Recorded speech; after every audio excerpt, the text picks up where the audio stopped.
Okay, welcome back, everyone. I hope everybody had a really good lunch and is energized for the afternoon session.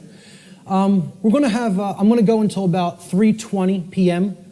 In the first part of this, and we'll take a 10-minute break there, and then we'll start in again about 3:30, and we'll go until 5, and then we'll come to our dinner break. So let's pick up where we left off. I was talking about brain structure and human behavior and how these two things are completely interrelated. Brain health plays a critical role in human behavior, so it is extremely important for human beings to become familiar with the brain's basic structure and function. Now, I'm not telling you that this is the totality of neuroscience, what I'm going to show you here today.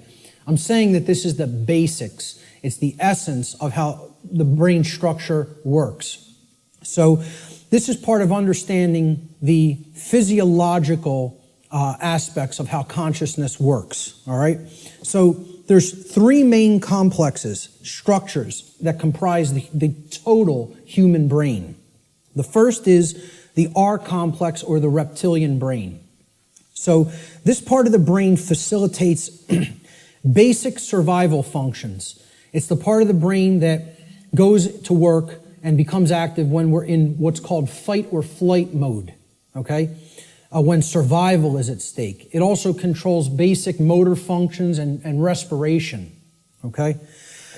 The second part of the brain is above the R complex. This is called the limbic system.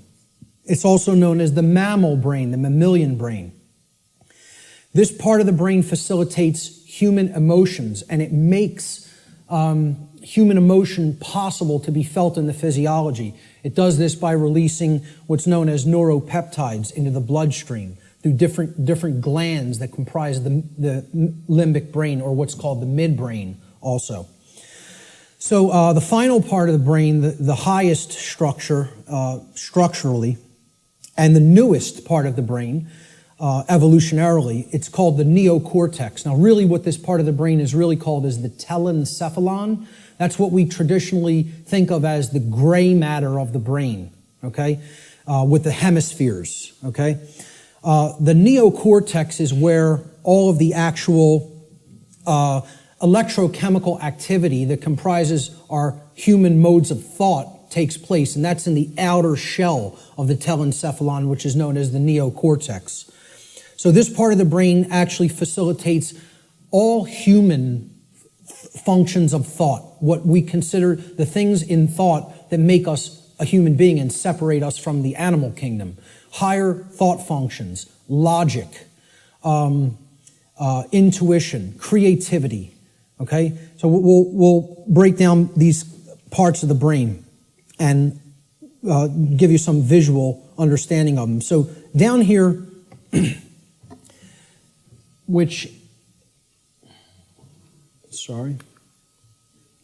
down here is the reptilian brain.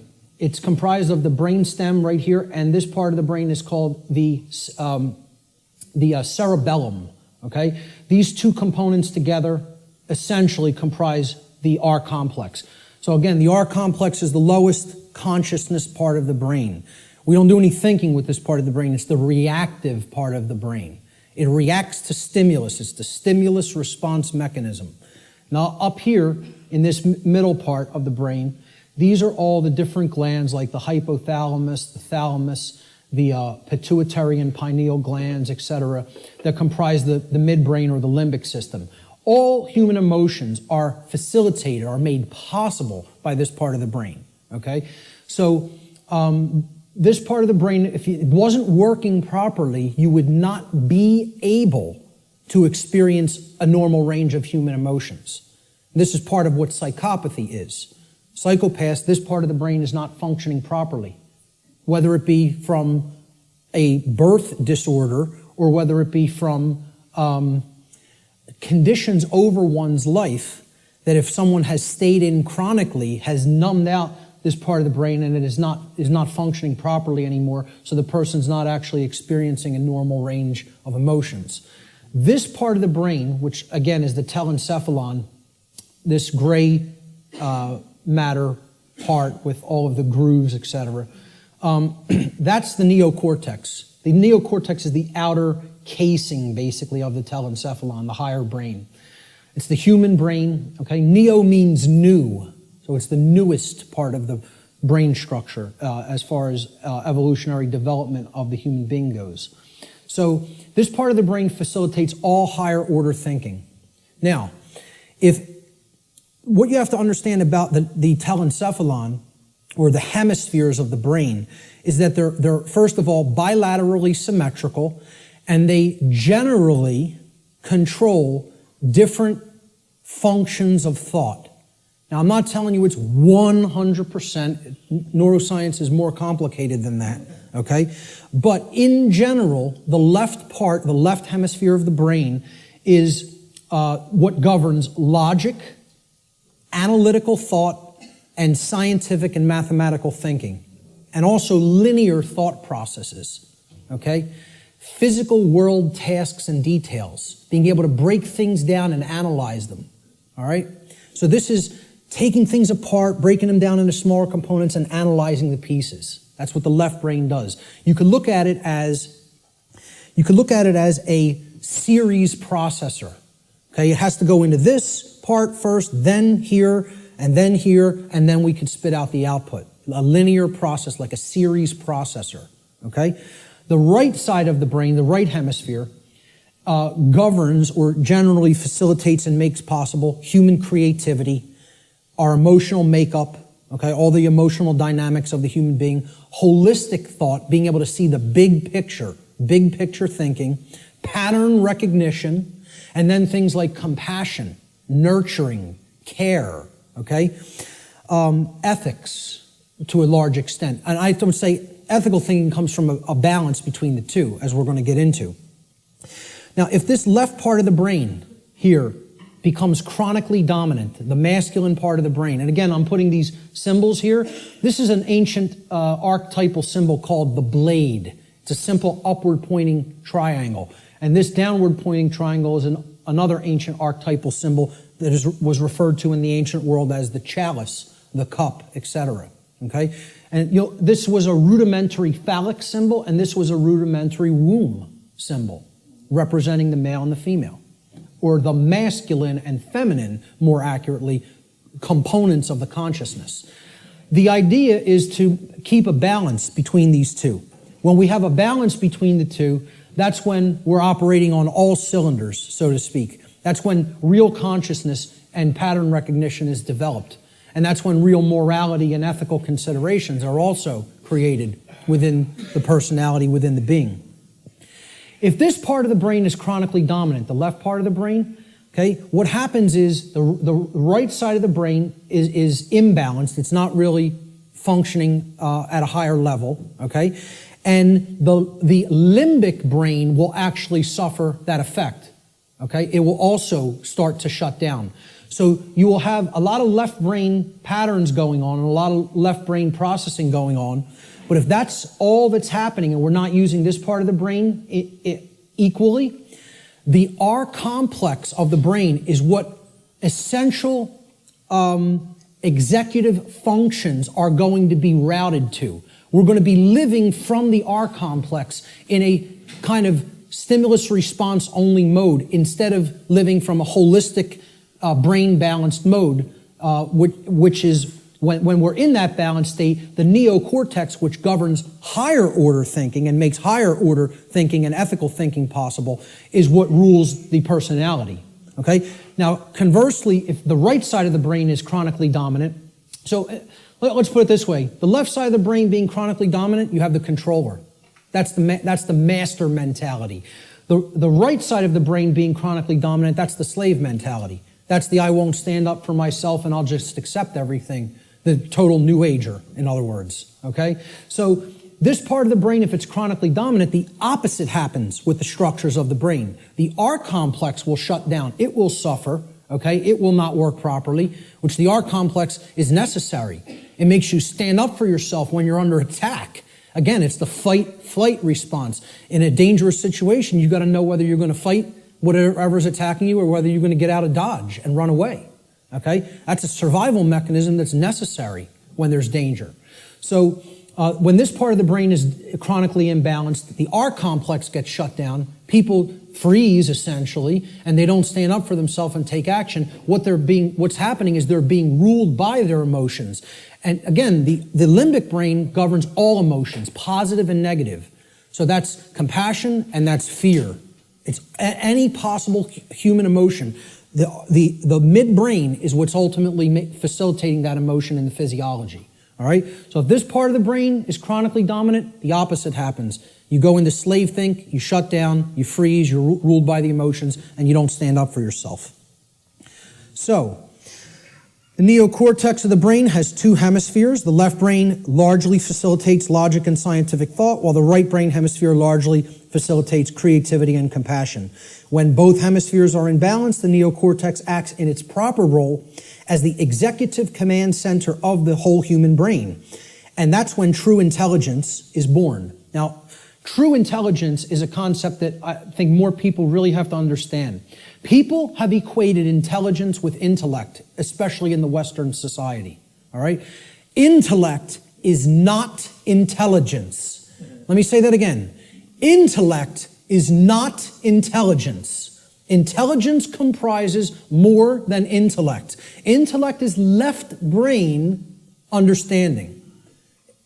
True intelligence is holistic understanding, with the right brain included in the process. The nurturing, compassionate, creative, and intuitive sides of the consciousness together with the intellectual aspect of the consciousness. And you can see this in the word. Intelligence. Right? Intella is where intellect comes from. Okay? And gens, G-E-N-C-E, comes from the Latin verb generare. Generare means to generate or to create. So it's the creative aspect of the personality or the right brain. So intellect plus creativity, logical thinking plus nurturing and compassion. That's real intelligence, holistic intelligence. And most people in our society are not in holistic intelligence. They're in one form of brain imbalance or the other. So let's look at how this manifests. If a human brain's left brain hemisphere becomes chronically dominant, the R complex will take over executive function of the brain, and the person will become ruled by selfishness and base desires. And they will develop a personality that is based in domination and control. Conversely, if a human being's right brain hemisphere becomes chronically dominant, the limbic system will take over executive function of the whole brain, and the person will become ruled by their own emotions and develop a personality that is based in submissiveness and naivete. Okay? The slave think mentality. The schism of the individual. Okay? And this is critical. Because this is not only a schism within the individual consciousness, it's a schism of worldview, of the way we view ourselves in the world and the way we view our relationship to others in the world. So I call this the mental schism. And it highlights basically what will happen, what kinds of thinking will manifest when certain types of brain imbalance are present. So when we're in this schism, and again, most of humanity is, if we're overly intellectualizing everything and we're too much in the masculine hemisphere of the brain, okay, we're not using the right or intuitive capacities of the brain, the right brain hemisphere. What this can lead to in the world is, again, rigid skepticism. Now, what did we say about that? It's not conducive to learning. People aren't really going to learn when they're rigidly skeptical. This is a hallmark of scientism. Scientismists, I don't know what other thing to call it, worshipers of the altar of scientism, okay? They have this rigid skepticism because they're purely intellectual. They're not really intelligent. The creative aspect is missing from their personality makeup, okay? Atheism is a hallmark of overly dominant left brain thinking because that, shuns all aspects of spiritual reality. There is no spirit. The universe is a grand cosmic accident. From there you get things like solipsism. People will say, well, isn't solipsism purely left brain? No. It is right brain, I'm sorry, is it purely right brain? And I say no, it is left brain imbalance as well. Solipsism can be generated from both forms of imbalance, of believing nothing can actually be known. There is no truth. Truth is a dirty word to many left brain individuals. You'll note. So solipsism plays into left brain imbalance as well. All of these states here inevitably lead to these things down here. Moral relativism comes next. The idea that there's no such thing as the difference between right and wrong, that we just get to make those things up. They don't exist inherently in nature, We just can decide on what's right and what's wrong for ourselves and make it up, randomly. So very, very dangerous ideology, which we're going to be talking about a lot.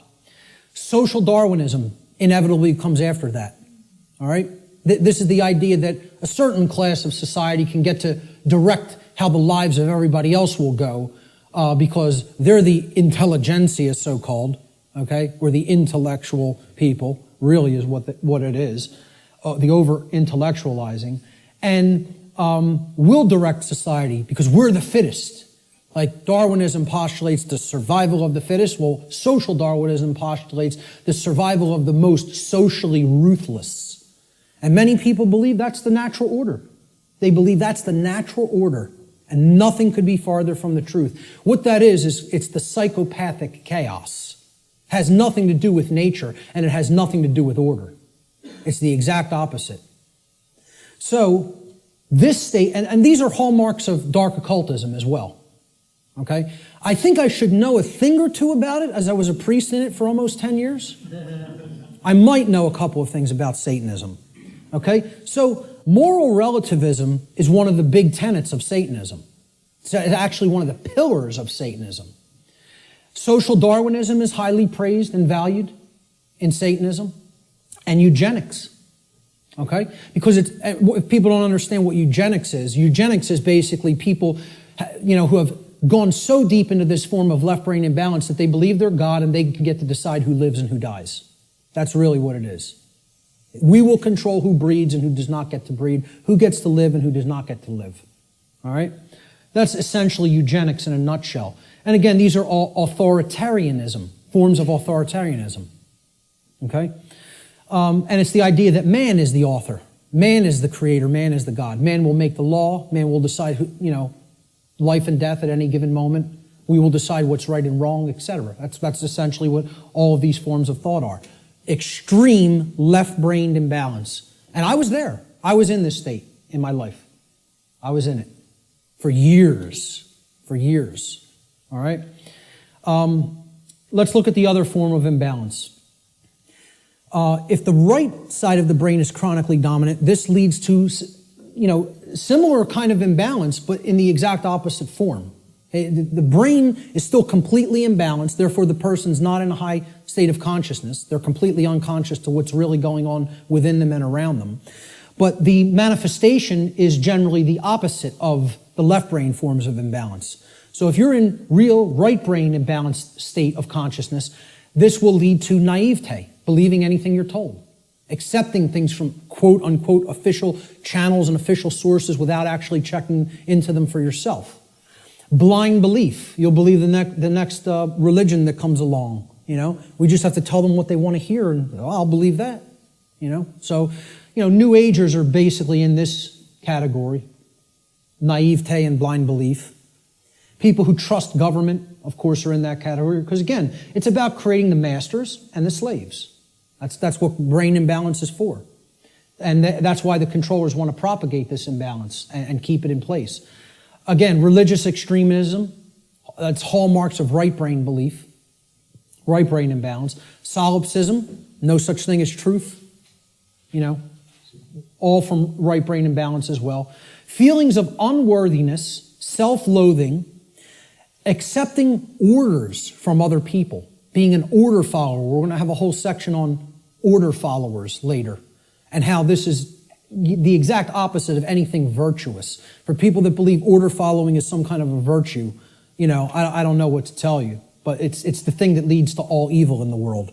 is accepting somebody's orders and not actually gauging for yourself whether the activity, the behavior is moral or not.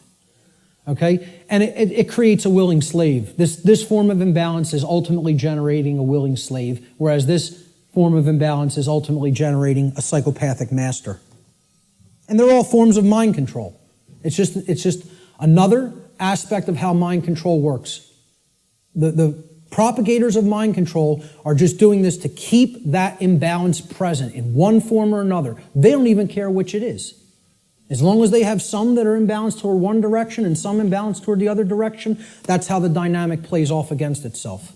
And you have a world that is continued to be kept under lockdown. So let's look at the worldview schism that goes hand in hand with the brain schism or the mental schism. Again, worldview is exactly what it says. How do you view the world? How do you view yourself in it? How do you view others in it?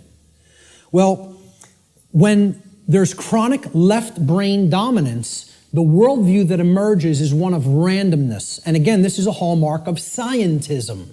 The world is this grand cosmic accident. All right? The whole universe is a grand accident. There's no purpose. Right? There's no creator. Everything just magically manifested on its own for no reason from a single singularity, a single point in space-time for no reason. You give me that one, and I'll tell you everything else that happened after that. But you got to give me that one, you know? And I have some bridges to sell you, you know? So, you know, there's no underlying intelligence in nature. Nature is dead. That's what this worldview is about. Nature is dead. It's a dead thing. It's a mechanized machine that is there for no reason. Okay? There's no such thing as the spirit at all. No such thing as spiritual dimension. No such thing as natural law, certainly.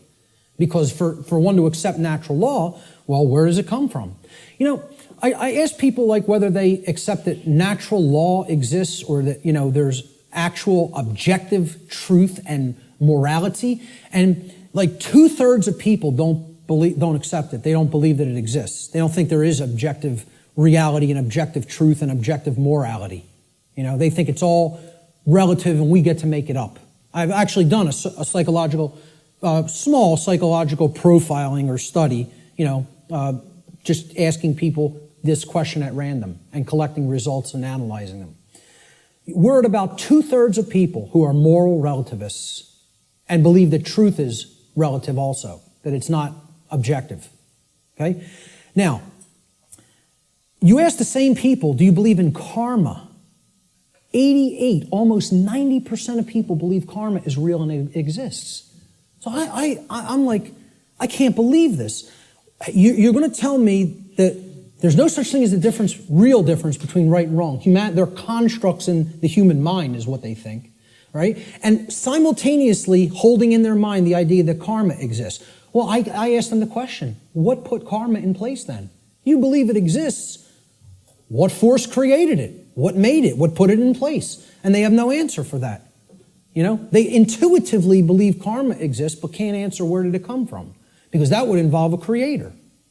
And somebody in left brain imbalance can't acknowledge that. You know? So, to a left brain imbalanced person, there's no such thing as spiritual or natural law. It doesn't exist. As a matter of fact, all of existence has no purpose other than to continue its existence. See, survival is the highest aspiration to a left brain imbalanced individual. Right and wrong have no bearing. There's no point in even discussing it. Okay? Because right's what's right for me if I'm super left brain imbalanced. Wrong is whatever affects me negatively. Okay? It doesn't matter what's actually moral. Okay? It's all subjective to a left brain imbalanced individual. And to them, nothing has any purpose. Since it's all a grand cosmic accident, how could there be a purpose for existence? Without a creator, who's going to create the purpose for it? You know? So it has no purpose other than to continue surviving. And again, that's right there is proof they're in the R complex, they're in the base brain. Survival is the highest goal. Survival is the only aspiration. Now, in Satanism, it's about as left brain imbalanced as it gets, folks. You know what their number one law is? Survival. Survival is the highest law. Okay, and we hear about this in Darwinism too. The ultimate purpose of the being is to continue to survive. And I would highly debate that. I would highly disagree with that. There are laws higher than survival. Okay? But in Satanism, they simply refer to it as self-preservation. And that means preservation of systems of belief as well. Systems that are serving the self, the egoic self. They must continue to survive. Self-preservation as the highest law. That's the number one tenet of Satanism. And it doesn't matter who you need to step on to do it. Who you need to step on to get one up on somebody else. This is extreme left-brain imbalance worldview. All of these characteristics in the randomness worldview are hallmarks of scientism, atheism, totalitarianism, and dark occultism. You could add to that list. You know, whether you refer to it as Satanism, dark Luciferianism, it doesn't make a difference. It's the hallmarks of the dark occult. On the other side, on the right brain imbalanced side of the worldview, there's another worldview called determinism.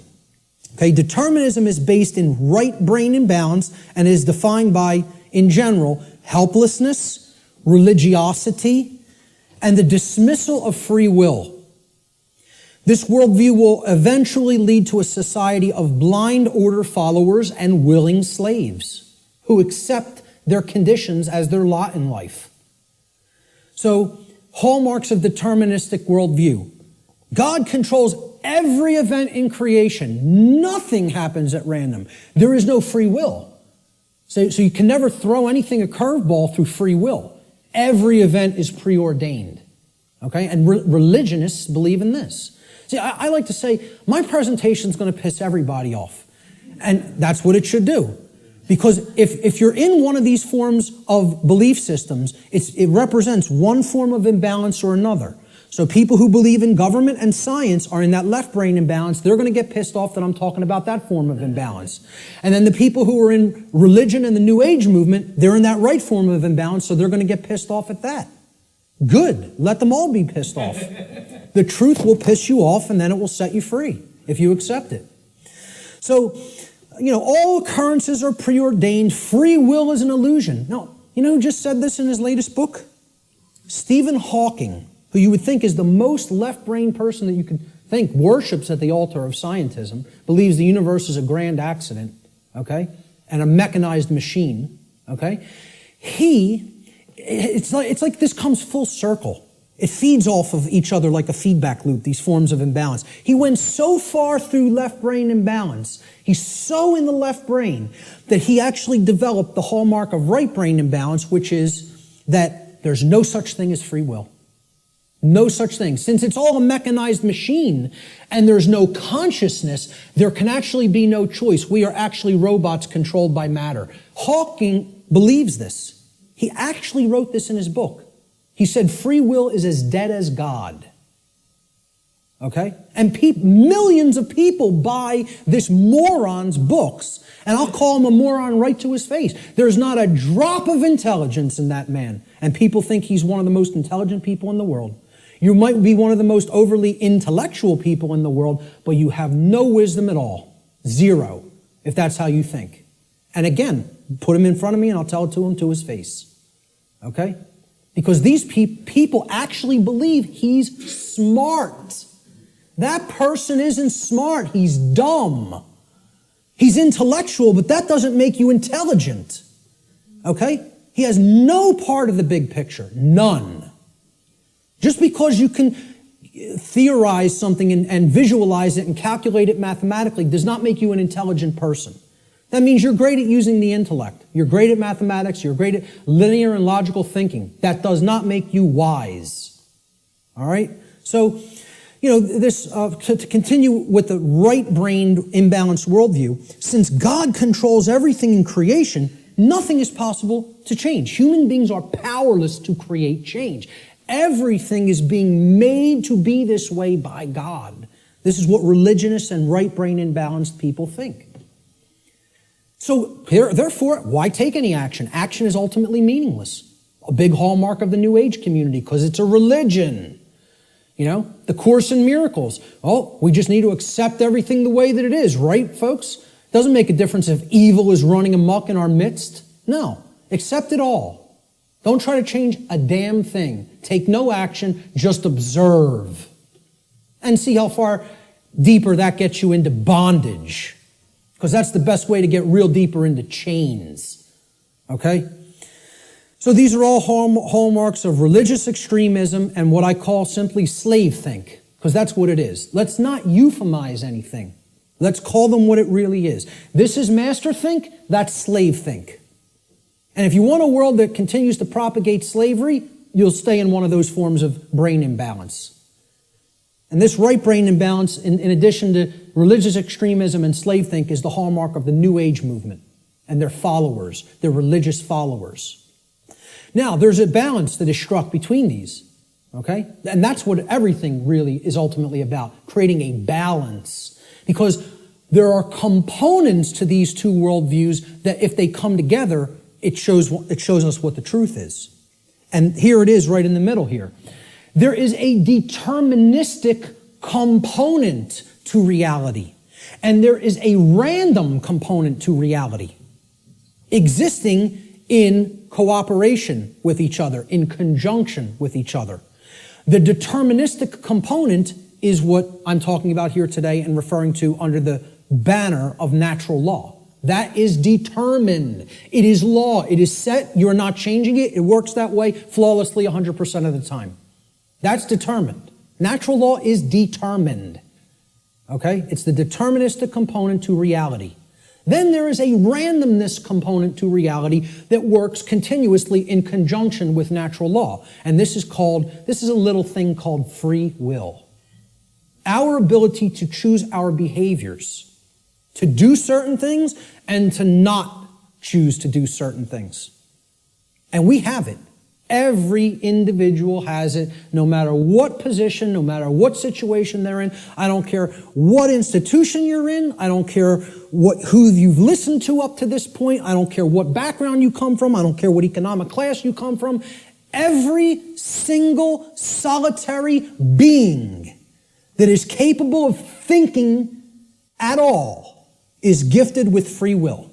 You have free will to choose your behaviors, and so does every other human being. Everyone. Okay? It's a gift of creation itself. Okay, we can choose what we will do and not do. Nobody can actually make anybody do something like a robot. Oh, believe me, there's people who are trying. You know, like Art talked about, Jose Delgado.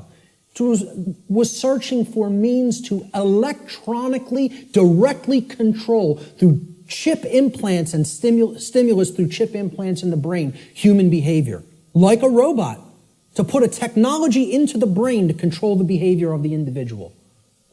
And that went on right here. This is where that took place, folks. Right on Yale's campus. Okay? Read some of his stuff. You want to be disturbed? You think what I'm telling you is somewhat disturbing. Read some of Delgado's material. He was telling people, we're going to show you that free will doesn't exist. We're going to show you there's no such thing as rights, that we make up what rights are. The ruling class makes up what a right and a wrong is. We tell you what it is, and you have no choice. And he's telling you, we're going to show you you have no rights, that you're our slaves. Yeah, read some of his material.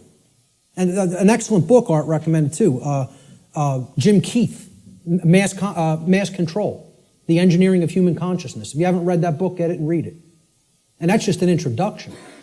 And many people think he was murdered over it. You know, so truth lies in the middle of these worldviews. There's a deterministic component called natural law. There's a random component called free will, our ability to choose our behavior freely. So let's look at this debate that's been going on since time immemorial of human nature versus human nurture. And again, I'm getting ready to piss everybody off, okay? This debate's been going on forever. Which is it? What's human nature really look like? What's its essence? Is it angelic or demonic? Okay? I would say it's neither. It's neither one of these things. It's not both. It's neither. So nobody wins here, you know, who falls on one side or the other. And it's a very difficult thing for people to accept as well. Because when we ask the question, what is the nature of a human being? It's a very similar question to asking, what is the nature of this computer up on this platform? What is the nature of that projector? What is the nature of those cameras?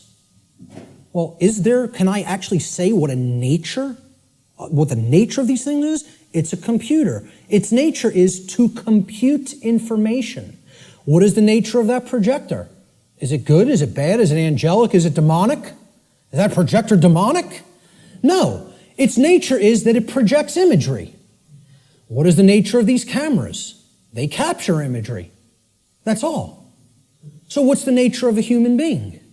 The nature of a human being is that it takes in information, it processes it, and then it outputs it through behavior.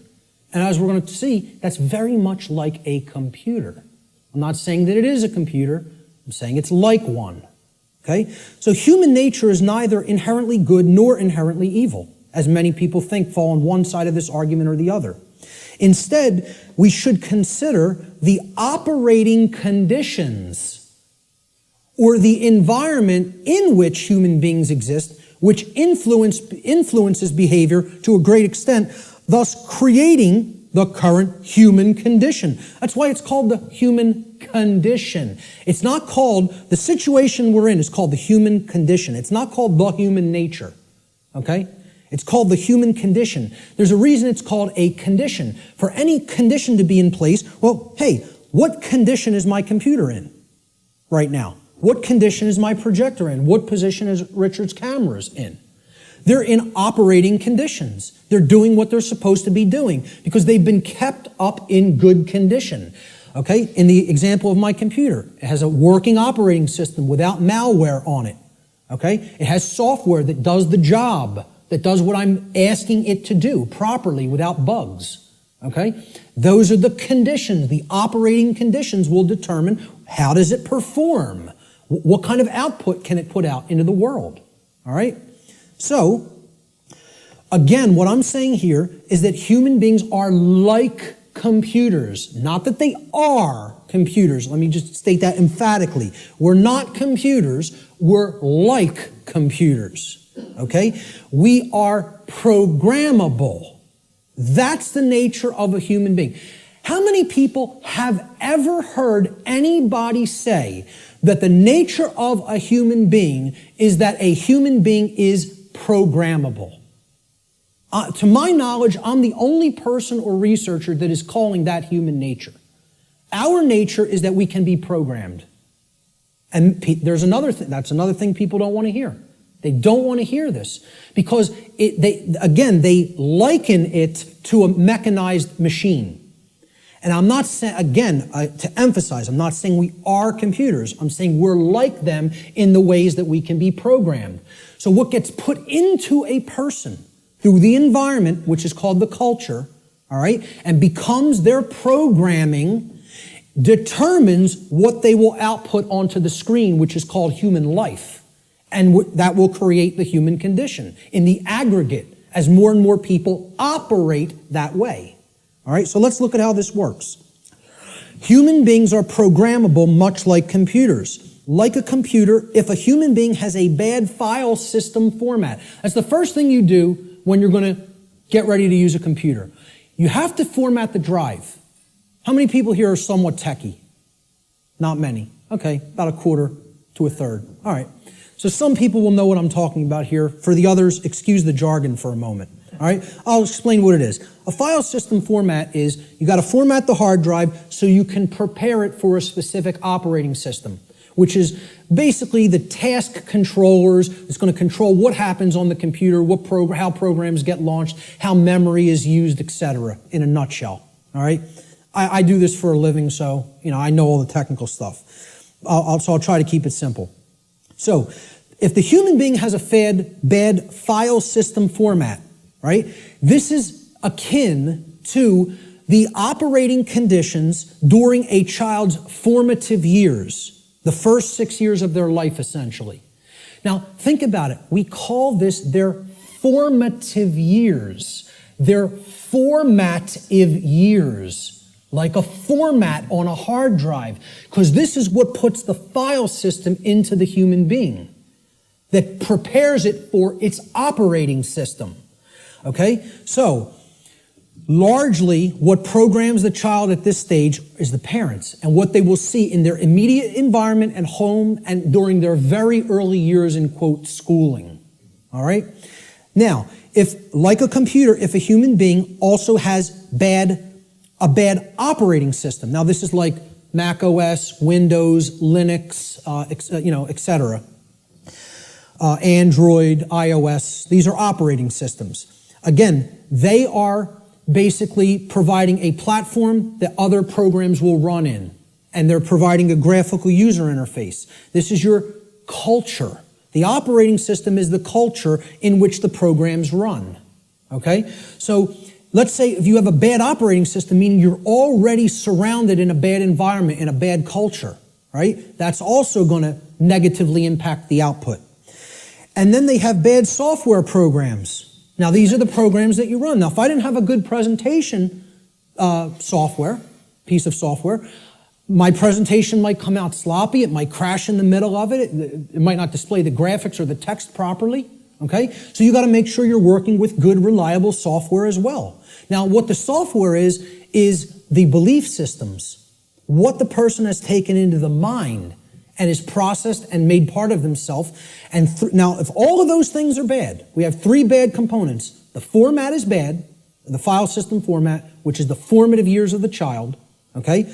The culture is bad, meaning they're already growing up in a bad culture or in a culture that condones moral relativism, etc., and doesn't understand natural law. And the software programs that have been input into the child are bad, meaning their belief systems, okay?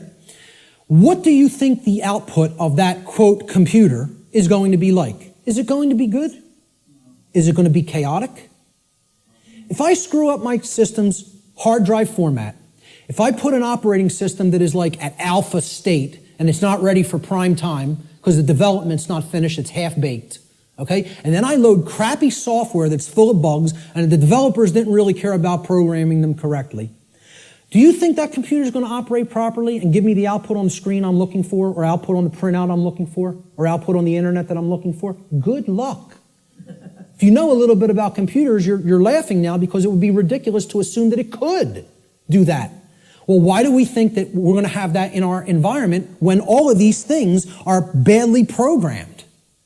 See, the output onto the screen is also going to be horrible if all those three things, that determine how the system works are also bad. So it will contribute to deteriorating conditions on a mass scale. Like a computer, the behavior of a human being largely depends upon its programming. And its programming is the quality of the information that is being input into it. The quality of the information it's taking in. The quality of the information it's taking in is going to determine the quality of the information it's outputting, like any other computer. So if garbage goes in, surprise, garbage is going to come out. If good information goes in, quality will come out.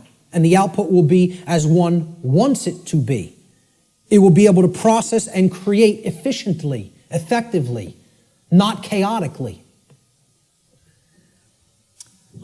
Here's a very simple diagram.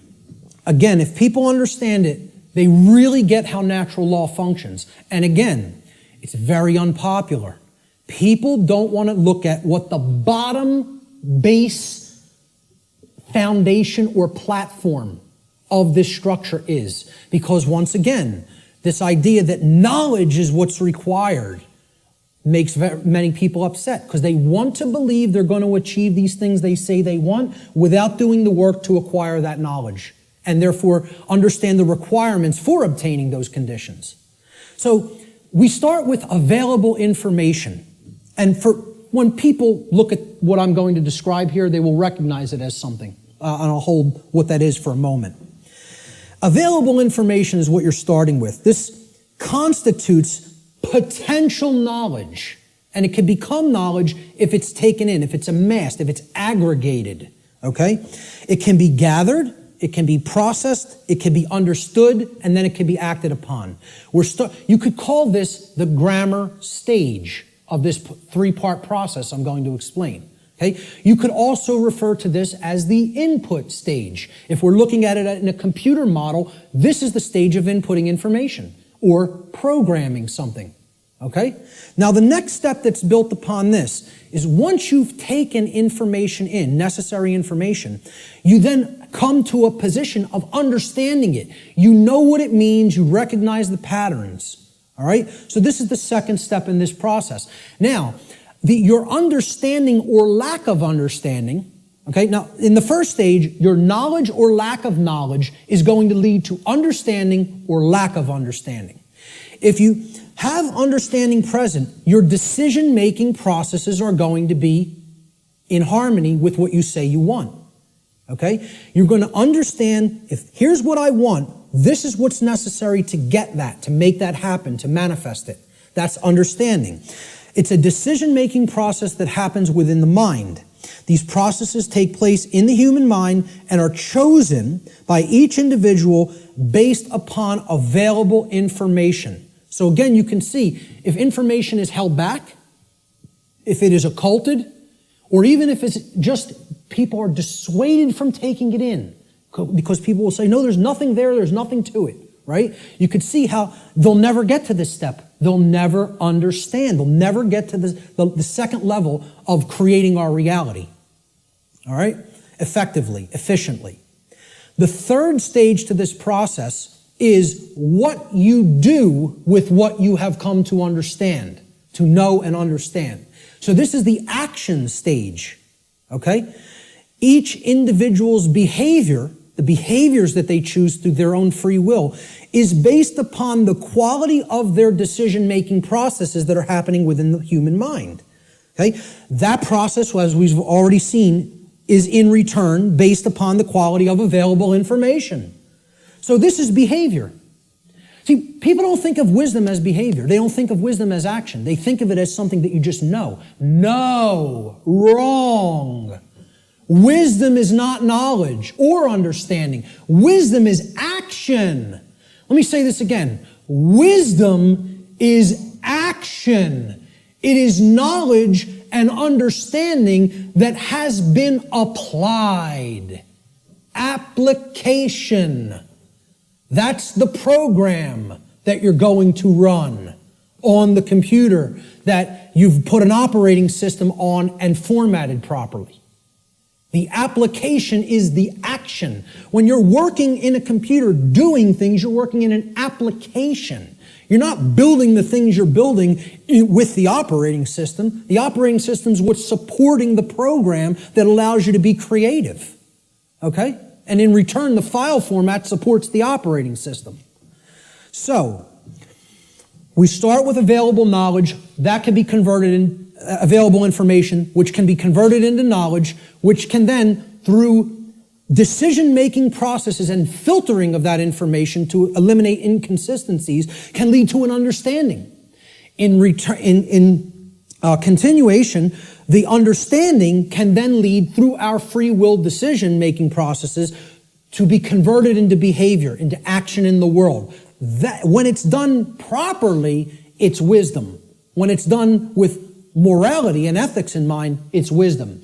When it's done without that, it's folly. Okay? And it leads to more and more chaos.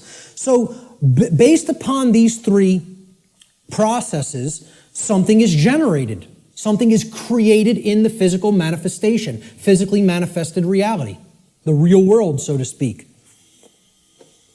So, the manifested reality is based upon the aggregate behavior. Aggregate behavior. No one person is creating the reality we are experiencing. Okay? It's another fallacy of the New Age movement and thinking. In the aggregate, we are creating our shared reality. All the behaviors put together creates the output on the screen, or the generated result. Is it orderly? Is it chaotic? Well, that's going to be based upon whether someone took in the information, processed it efficiently to come to an understanding, and then acted upon it. The manifested reality is the quality of the condition which manifests in any given society based upon the aggregate quality of human behavior within that society. This is how our reality is actually created. The conditions that we experience as the daily events of our life. It's a simple 3-stage process that leads to a result. And for many people here, you will recognize, if you've looked into this discovery process and this creative process, is known as the trivium. This is what the trivium is. Okay? In the ancient traditions, this is what the trivium was labeled. It was labeled knowledge, understanding, and wisdom. In the later aspects, when they passed out of mystery school tradition hands and went into some other think tank and society hands, the knowledge of the trivium was termed grammar, logic, and rhetoric. Grammar being the knowledge stage of aggregating available information, logic being the understanding stage of making using processes to analyze and filter said information and come to an understanding of it. And then the rhetoric stage was the application, the action, taking action based upon what you've come to understand. Now, there's a third way of looking at the trivium in computer jargon, and that is input, processing, and output. And then you get the result on the screen, which is called life. All right? Any way you want to look at the trivium, I don't care. But understand it, know how it works.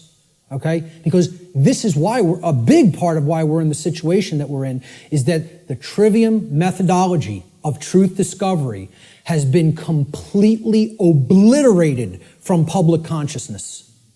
Completely obliterated. And I ask people how many people have even ever heard the word trivium. Raise your hand if you've heard the word. So a good portion of the people here have. Many people have never heard the word. And if you do a Google search on it, most people are going to get back the band, the metal band, the trivium, which is not a bad band, but, but the whole point here is the results that are going to come back through Google or Bing or Yahoo or whatever are going to give you a metal band, a heavy metal band, instead of the trivium method of learning, the classical liberal arts education methodology. Because they want to try to sanitize that as much from human consumption as possible. They don't even want you to understand how that works at all. And that's why it's been removed from public schooling. And that's why, as long as this society stays the way it is, it'll never be put back into public schooling. I tell people a little anecdote. When I was in high school, and thank God I went to the high school I did because they really hammered Latin and Greek into you. You were going to know your Latin and Greek when you came out of my high school, okay? For whatever other indoctrination they put into you, that's a different story. But I'll tell you what, you came out of there knowing your ancient languages. It was still part of the curriculum when I was in high school. And, again, I think I came out better out of there because of simply the linguistics knowledge that I gained from it. And we read Gaius Julius Caesar's war journals in their original Latin and translated them. And in one of them, he's absolutely lambasting one of his centurions. Okay, they're on a campaign in Gaul, which is France now. And Caesar is, making his rounds of his troops, and they're getting ready to, push deeper into Gaul. And he finds, when they would have their encampments, they would have a lot of, slaves of the Roman Empire that they would take with them on their campaigns that would do a lot of the lifting of the equipment and the carrying of the equipment for the centurions to do battle in the next battlefield location. And the slaves would have to do all that manual labor. And Caesar says to one of his centurions, he's passing by their encampment, and he sees one of the actual centurion leaders teaching one of the slaves the trivium method. And he flips out on him in this journal. He says, I caught one of my centurions, teaching the trivium, and freaks out on him. How dare you teach a slave our method of learning? Soon they won't want to be a slave anymore. There'd be an uprising if they knew what we knew, if they knew our truth discovery methodology. He said, I forget how it really ended, but I think how it ended was he told this centurion, if I ever catch you doing this again, I will personally cast you into the wilderness of Gaul and let the Gaulians deal with you, who knew that the Roman Empire was trying to conquer their people at that point, which is basically saying it would be a death sentence, but I won't even carry it out. I'll let our enemy carry it out on you. That's how much he didn't want their slaves to understand their methodology for learning. And that's the trivium. And that's why most people have never heard the word. So you got to look into it and understand how it works. That's all I can say about it. It is how we build our reality, either efficiently or destructively. So let's look at some of the principles of natural law. Now, in my extended seminar, which goes over a 6-week class of lessons, I get into these principles deeply in an extended form. We're not going to do that today because time doesn't allow. I'm going to briefly touch on each one. Okay? The word principles, let's define it. Principle comes from the Latin noun principia. Principia means first, foremost, leading, chief, or most necessary. It is that which matters most. It is the first things that must be understood before anything else can be understood. Principles have to come first. And this is the problem. Our society does not put principles first. It puts trivialities first, and we're no longer a society that even cares about principles or first things. So first things first. First things or principles have to come first. So let's look at what the principles that underlie natural law. These are the things that are most important.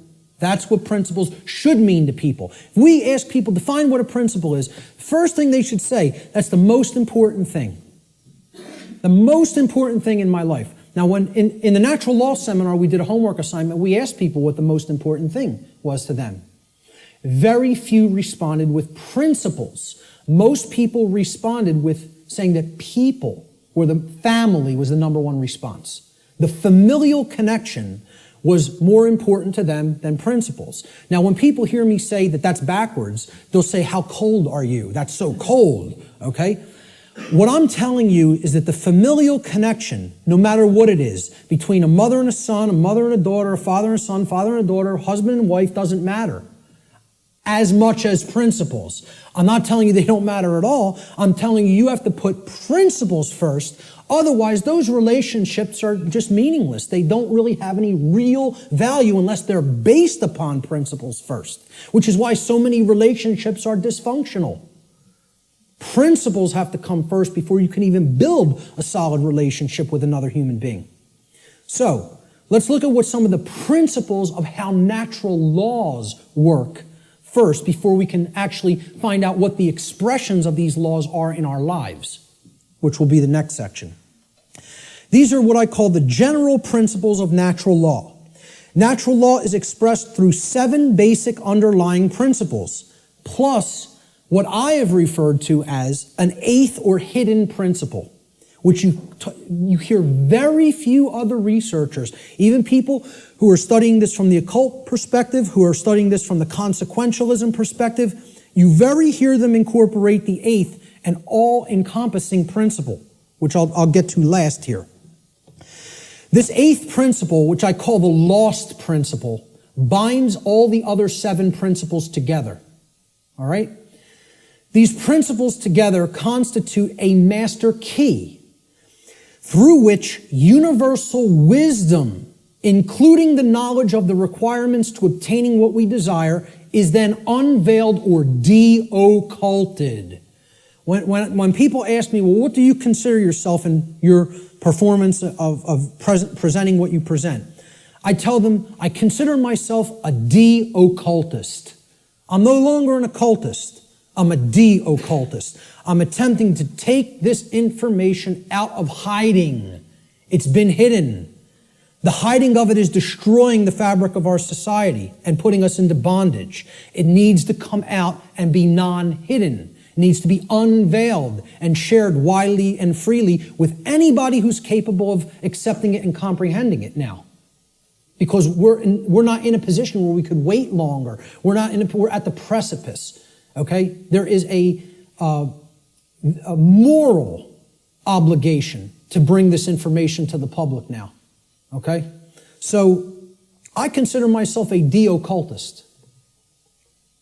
One who takes things out of hiding and presents them openly. These are the 7 general principles of natural law. Many people who have studied some variants of occultism may recognize these as what are known as the Hermetic principles. Hermetic essentially comes from Hermes. Hermes Trismegistus, the thrice great one, as he was referred to in the ancient Greek mystery traditions. Okay? He was considered a messenger of the gods. He brought the wisdom of the gods down to humanity. Okay? In the ancient Egyptian and Cometian traditions, he was the scribe of the gods known as Thoth. All right? He has other incarnations as well. But the Hermetic tradition is named such because it's hermetically sealed, like natural law is. Natural law is hermetically sealed. It is binding principles that are immutable. They are laws that are in operation that cannot be changed. Hence, they are hermetically sealed. So, these 7 general principles, they are mentalism, correspondence, vibration, polarity, rhythm, cause and effect, which is a huge one, which we'll be getting into, and gender. So I'm going to briefly describe what each of these are and what they are about. The principle of mentalism states that the all, everything in creation, is actually a manifestation of mind. The all is mind.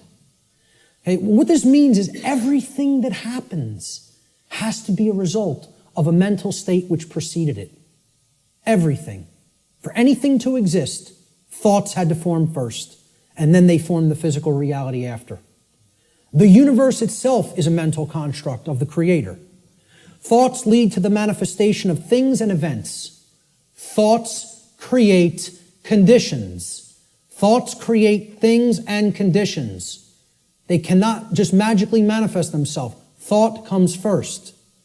Thoughts create our state of existence and the quality of our experience here on earth, ultimately.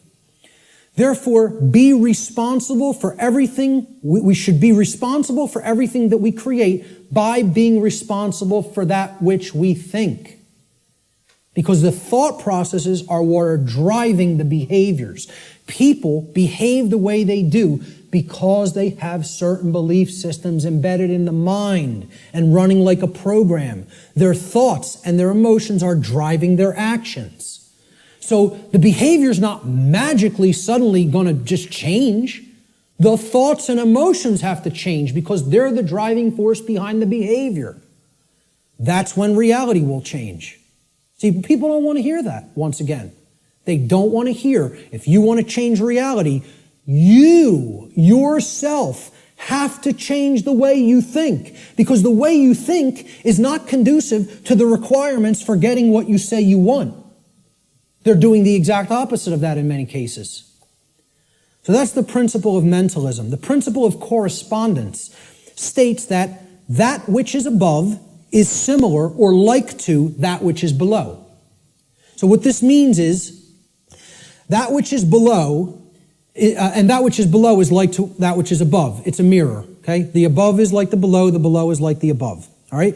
The above, in this case, is the macrocosm, okay? The laws of the very large things, okay? The laws that govern the creation which we consider is seemingly outside of ourselves. We know at the deepest level that it's not, that we're one with it, but, we perceive this as out here, the laws that govern the large aspects of things.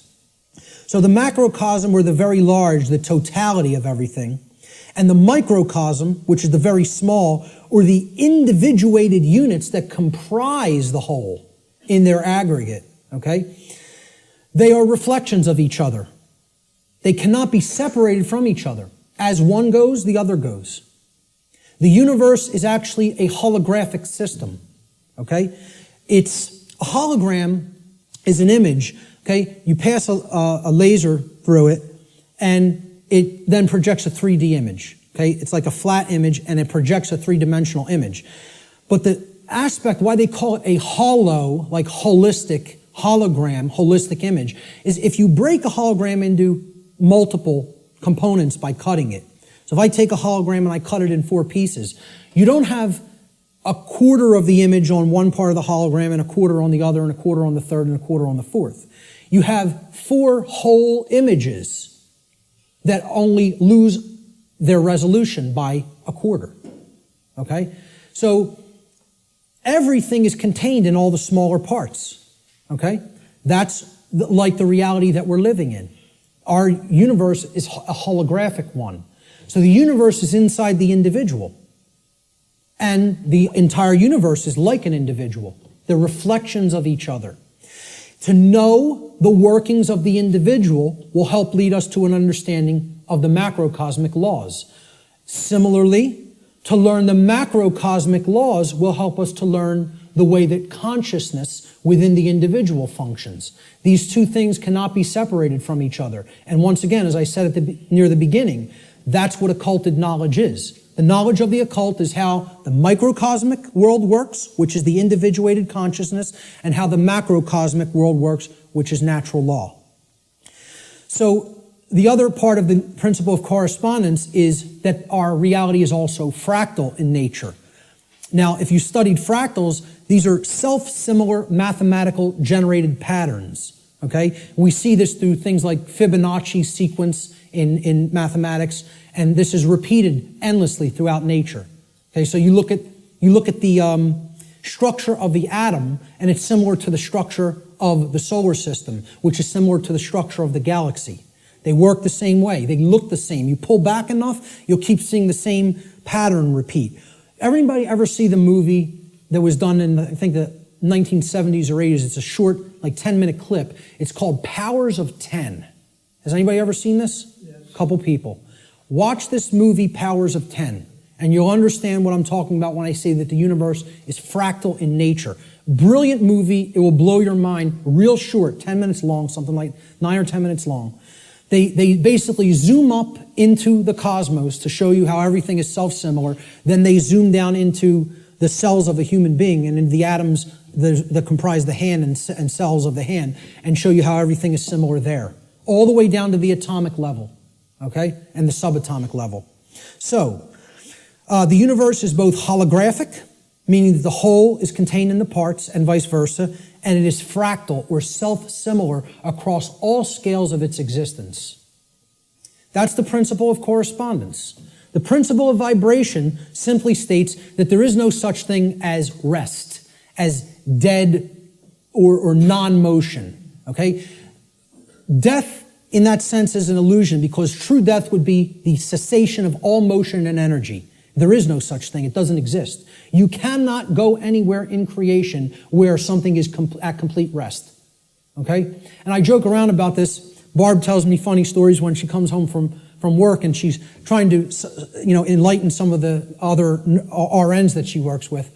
And she was trying to explain to one of the other nurses, that desk has atoms in it, and they're not at rest. They're like in crazy, chaotic motion, especially the, electron clouds of the atom.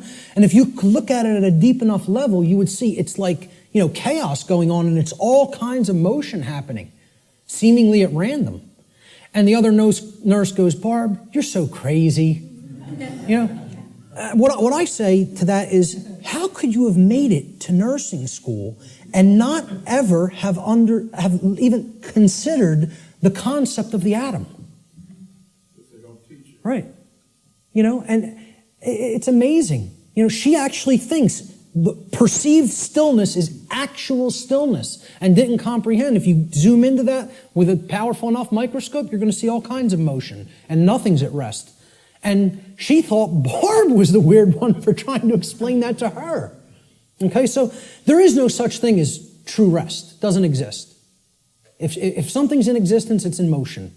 Everything moves, everything vibrates, and at the most fundamental level, the universe and every single thing which comprises it is ultimately pure vibratory energy that is manifesting itself in different ways, different frequencies, different vibratory forms. The universe has no true solidity as such, as we imagine solidity at the macrocosmic level. Matter is merely energy in a state of vibration. And what this is, if we truly understand this, and many sciences are now finally really understanding this and trying to propagate this knowledge out into the public, we will come to the understanding that this is a spiritual construct for experience to be gained, to have an experience and learn and grow in consciousness. That's what the purpose of this whole thing is for, you know? So nothing is truly solid, you know? It's again, like we say, we are spirit having a human experience. The whole universe is spiritual, having a experience in solidity. All right? That's how you have to look at the principle of vibration. The principle of polarity states that everything has a dual nature to it. There are polarities in everything that exists. Okay? Everything has poles. Everything has its pair of opposites. However, opposites, they are identical in nature, but they're different in degree. So let me give you an example of what that means. Are hot and cold really opposites? Or can we simply look at them as the presence of heat energy or the absence of heat energy? Meaning that they're the same thing, energy. And whether it's concentrated in a specific area, which would make it hot, or whether it's absent from a specific area, which would make it cold. Okay? That's what hot and cold are at the fundamental level. At our level of perception, they're opposites, but at the fundamental level, they're the same thing, energy or lack thereof. Just like those 3 stages of the trivium. Are knowledge and ignorance the same thing? Yeah, actually they are. Because truth is always present. It's a matter of whether it's taken in and processed or whether it's refused to be taken in and it's not processed. Okay? So it's just like that. They're identical in their natures, but they're different in their degree. Okay? Extremes can meet and blend and, play with each other, like as depicted in the yin-yang symbol, masculine and feminine. They need to be blended. And at some level of reality, everything that is seemingly contradictory may be reconciled. Now again, I stress the term at some level. At the unified field level, everything is consciousness, pure consciousness. However, at this level, there are differences in consciousness. At this level, there are things that are taking place that we need to understand. At this level, there are things that we need to set right and rectify because it does matter. It does matter. Okay? So, again, be careful with some of the New Age-isms that get put out there. Yes, can all paradoxes be reconciled? At some level. In this realm, we need to have our feet on the ground in the physical domain.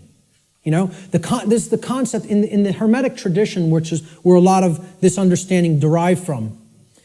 Out of ancient Egypt, what was known as Kem, the land called Kem, was what the actual Cometians referred to it as. The word Egypt is a bastardization of the capital, the Greek pronunciation of the capital city of Kem, which was Memphis at one point. And that city was referred to as Hygeptos in Greek. And that became Egypt in English. But the original name for Egypt was Kem. That's simply called black or dark in their language.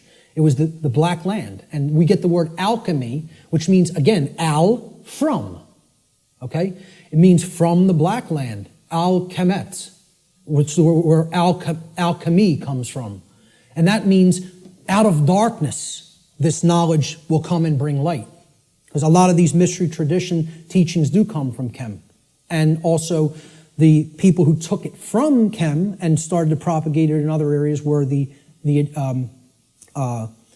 Greeks in the Greek mystery traditions. And again, there was light sides and dark sides to all these mystery traditions.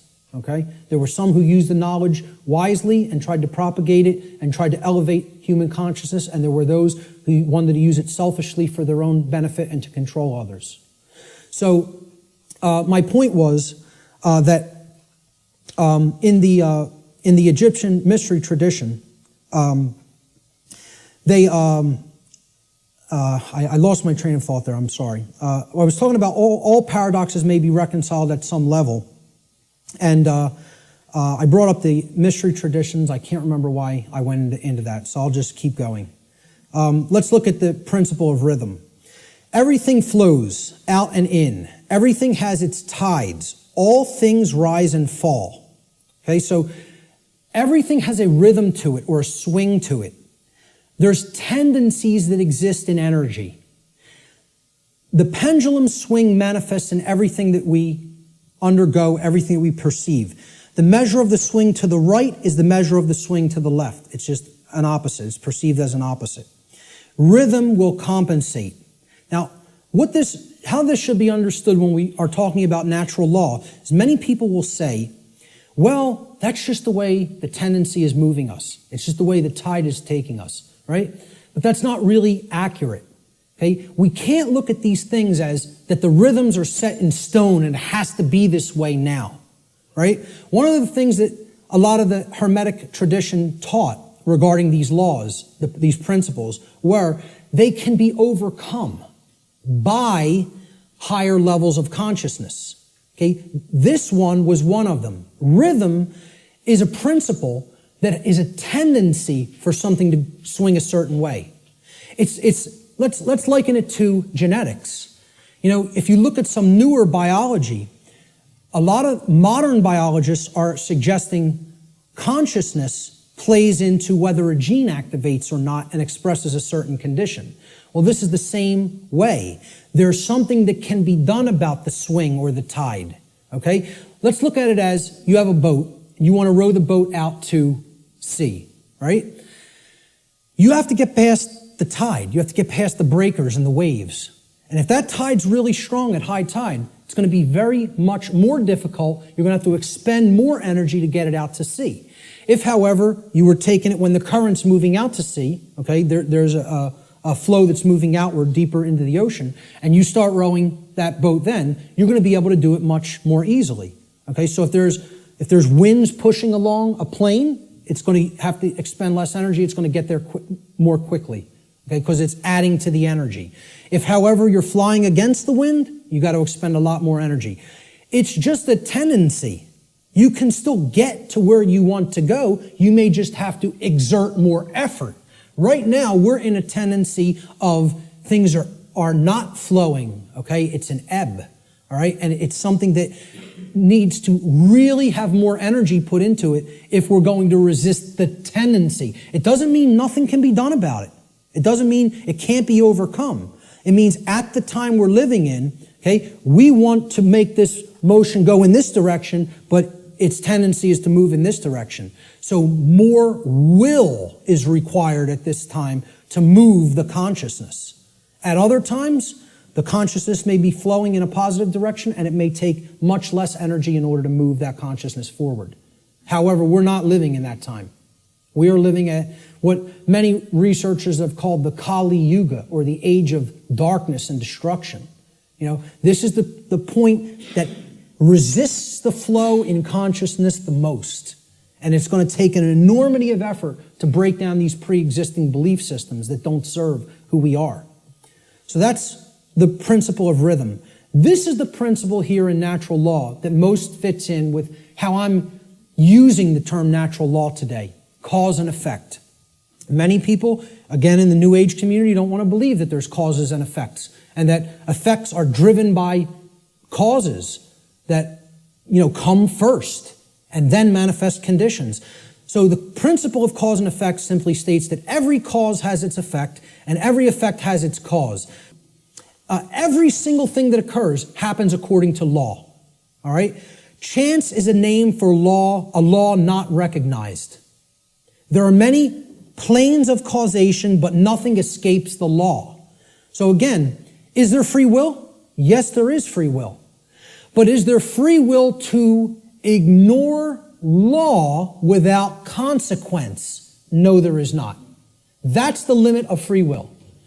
Free will is operating within boundary conditions that I'm referring to as natural law. It's a series of laws, actually. Okay? Free will operates within these parameters or boundary conditions that cannot be exceeded or gone beyond without consequence Oh yeah, you can break natural law. Yes, you can break it, but you cannot break it without consequence. You cannot break it without consequence, negative consequence. And that's why this body of knowledge has in the past been referred to as consequentialism. It is the knowledge of how consequences are generated by our free will decision-making processes within the boundaries of natural law. So this is the law of cause and effect, the principle of cause and effect. And I think this image, I was searching for images that encapsulate cause and effect, and I found this cartoon, and I think it does it brilliantly. Most of all, because will the effect happen immediately? No, it will not happen immediately. There is a time lag. You set the cause into motion, the universe is going to intelligently bring to you, through a rearrangement of all the dynamics that it needs to rearrange, the effect of what you've generated by setting that cause into motion. And there is a time gap between the cause going into place and the effect coming around and hitting you. This is why the pattern recognition of cause and effect is more difficult, because it is separated by a time lag, by what we perceive as linear time. Now, if you did a wrong to somebody and immediately you were stung by a wasp, every single time you did a wrong to somebody, it showed up and bit you immediately within 2 seconds of you hurting somebody, stealing from somebody, lying to somebody, etc. Would you start to connect the stinging to the wrong that you did? I think most people would see the pattern. They would recognize the pattern. But since that doesn't happen, and there's a time lag to experiencing something harmful to ourselves once we do something harmful to other people, it's very difficult for people to see the connection through the time lag. And moreover, it doesn't exactly happen in a 1-to-1 ratio like this, okay? Karmic consequence is more complicated than all of that, all right? What's happening is that all of us are experiencing in the aggregate the wrongs that the human species is conducting on a daily basis, which we do not attempt to rectify and stop through our inaction. Karma is being accrued. People think that karma can only be accrued from action. No, it cannot. It can be accrued from inaction as well. And that's where many people in our society is. They're not taking any action, and they're willing to let evil run unchecked. So this is ultimately going to come back and bite us, and what we set into motion is going to actually topple over onto us if we don't change our thoughts, emotions, and behaviors. Nothing escapes law. We are bound by it eternally. Let me just go back. I'll leave it on this slide for a moment. For some people familiar with my work, you've seen me break down the Matrix trilogy. And the law of cause and effect is brought forward extensively in the second Matrix movie, The Matrix Reloaded. And the scene that encapsulates this the most is the character of the Merovingian, who tells to the heroes who want to be free from the Matrix and its control, okay? You are coming to me without an understanding of why you are in this position. You don't understand the causal factors that have led to the current conditions that are in place. Therefore, you are coming to me with no power to effect change. You are powerless. So why should I help you? You're powerless because you lack knowledge and understanding of what set these events into motion. Why? The question why, he says, why is the only source of real power. Without why, you are powerless. He's talking about cause and effect, and he says it specifically. Causality, he calls the only real truth. And this is the villain. The words of truth come through it's a big technique in Hollywood too. The words of truth are spoken by the villain in the movie or in the series. Okay? But if you listen, and there is a twist, a dark twist to what he says. He says free will is like an illusion. No, it is not. That's where the dark occultist is trying to trip up the heroes. There are both free will and natural law. He tries to say free will the Morpheus character says to him, everything starts with choice. And Morpheus is correct. Our choices set that causality into motion before it becomes an effect. And the Merovingian tries to tell him, no, there is no free will. That's where the dark occultist will give you the bulk of truth and then poison it with that one thing he wants to get you to accept. Okay? So, the next thing that needs to be understood is the two planes. All right? There's the plane of effects, and then there's the plane of causes. No power to affect any change lies on the plane of effects, which is the physical manifested reality. Again, what already is, nothing can be done about. What already is, you cannot change. You cannot change the past. You can change what it is starting now and make sure that it gets changed in the future. But right now, what is the truth, and all you could do is accept that or reject it. You can't change the past. So the physical world that is manifested up to this point happened because of things that occurred in the past. The causes happened in the past. Nothing you can do about that right now. Okay? The plane of effects, or the physical world, is where manifested realities have already occurred, have already taken shape, have already formed, due to their underlying causal factors. The plane of effects constitutes that which has already occurred. As such, no power to effect change lies here, because that which has already occurred cannot unoccur. That which has occurred can't undo itself. It happened. It's already done. It has become that which is, or truth. Human consciousness seems to be trapped upon the plane of effects, meaning that humanity as a whole remains ignorant of the underlying causes which they themselves have set into motion and which lead to self-inflicted suffering in their lives. So if you're trapped at this level, what you're doing is you're looking at the symptoms, and you're stuck looking at the symptoms. Okay? This is everybody. Oh, there's a political solution to this. We need to vote in the right people. Oh, there's a financial solution to this. We just need to set the right monetary policy. No, there's a scientific solution to this. And technological advancements are going to be made that suddenly save ourselves and make the world any different. And they think all of this is going to be done while slavery is still in place. Well, again, good luck with that. And let me know how it works out. Okay? I speak at free energy related events. I work with the Tesla Science Foundation. I speak at MUFON-related events that talk about disclosure of extraterrestrial presence. Okay? Both of these communities don't understand. The things that they say they want are impossible. And I'm going to start talking about them in this way more openly. You know, because I've kind of like given them some soft teachings, and I think they need to hear it a little bit more harshly. Because both of these communities are not talking about morality to the extent that they need to. They think we're going to have free energy, but nothing's going to change as far as the social structure of the world goes. We'll just develop free energy and that'll magically save us. We'll still have slavery, but free energy will be here and the world will be a magically better place. The UFO community, they often think, oh, we're going to get disclosure. They're going to come out and tell us everything they know about other intelligences that are out there in the galaxy and in the universe with us. Okay? And they think they're going to get that in a climate of slavery. Well, good luck with all those things. You got to take down the existing structure first. Okay? People think, oh, we got to build the new world while the old one decays. You have to destroy the existing power structure with the power of truth before anything new is going to grow here. Because this place is a garden full of weeds, of poisoned ideologies and completely erroneous belief systems that have no bearing on truth whatsoever and cannot get us what we say we want.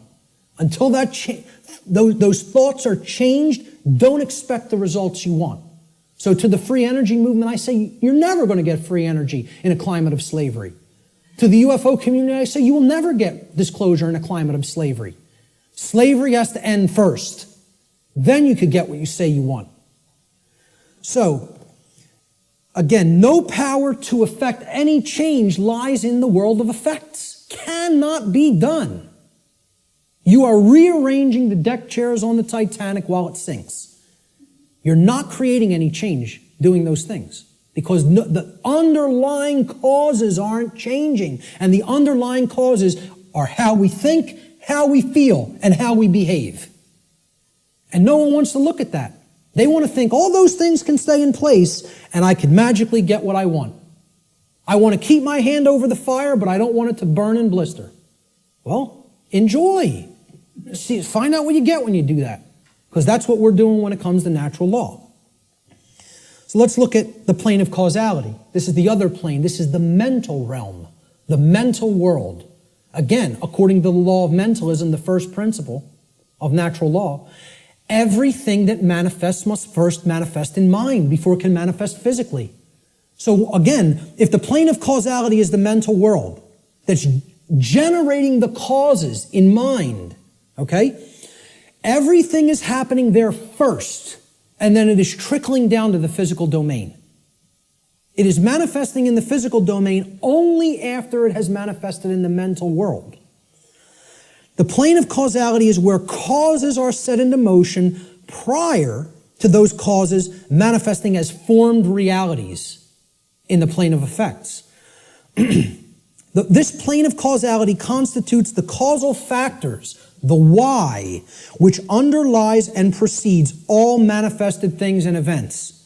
All power to effect change lies on this plane of reality. Human consciousness must move away from the plane of effects and to the plane of causality in order for human beings to understand the causal factors of the conditions which they are collectively manifesting in their lives. Only then will humanity be able to co-create their shared reality on a conscious level, meaning with an understanding of how natural law operates, rather than on an unconscious level, meaning that we don't understand how natural law operates. And I just look at it in a simple graphic, in a simple, chart or graph. This is the higher realm. This is the world of causality, the mental world, the why, the underlying causal factors, okay, that precede conditions which are manifested. This is where our consciousness has to go, because this is where all power to effect change is at, in the understanding of why that manifested to begin with. So these are the symptoms. This line could be looked at as the diagnosis. You have to make that diagnosis and get to the underlying causal factors that lead to the symptoms.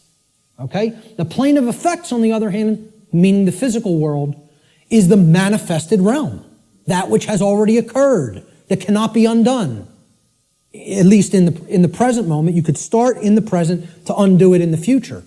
But as far as the present moment and all moments in the past go, you're not changing that. That's truth. That's what is. Okay? That's already manifested. You can't change it. No power to effect change lies in continuously analyzing the symptoms. You got to do that long enough that you know where the problem's at. You've made the diagnosis. Now you can get to the causal factors and start going to work changing those causes. Okay? Unfortunately, this plane, the plane of effect, seems to be where human consciousness in the aggregate is trapped. It can't seem to get past there. Even if it recognizes the problem, it wants to keep describing the problem. It wants to keep describing the prison. It doesn't want to look at the causal factors because it's afraid of what the causal factors are. It doesn't want to acknowledge the causal factors lie in how we think, feel, and act, and until those things are changed, the external manifestation cannot change. That takes responsibility.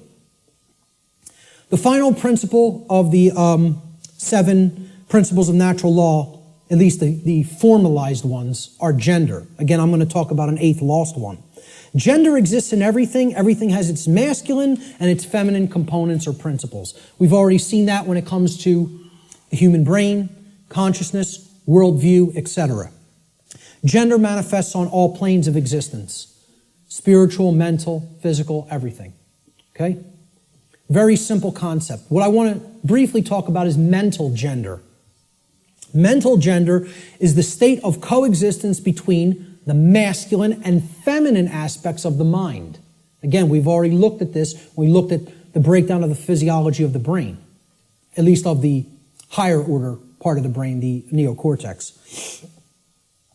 Our left brain hemisphere largely facilitates the masculine aspects of the mind, or the intellect, logic, analytical thought, linear thought processes, while the right brain hemisphere largely facilitates the feminine aspect, or intuition, meaning creativity, compassion, and holistic thought processes.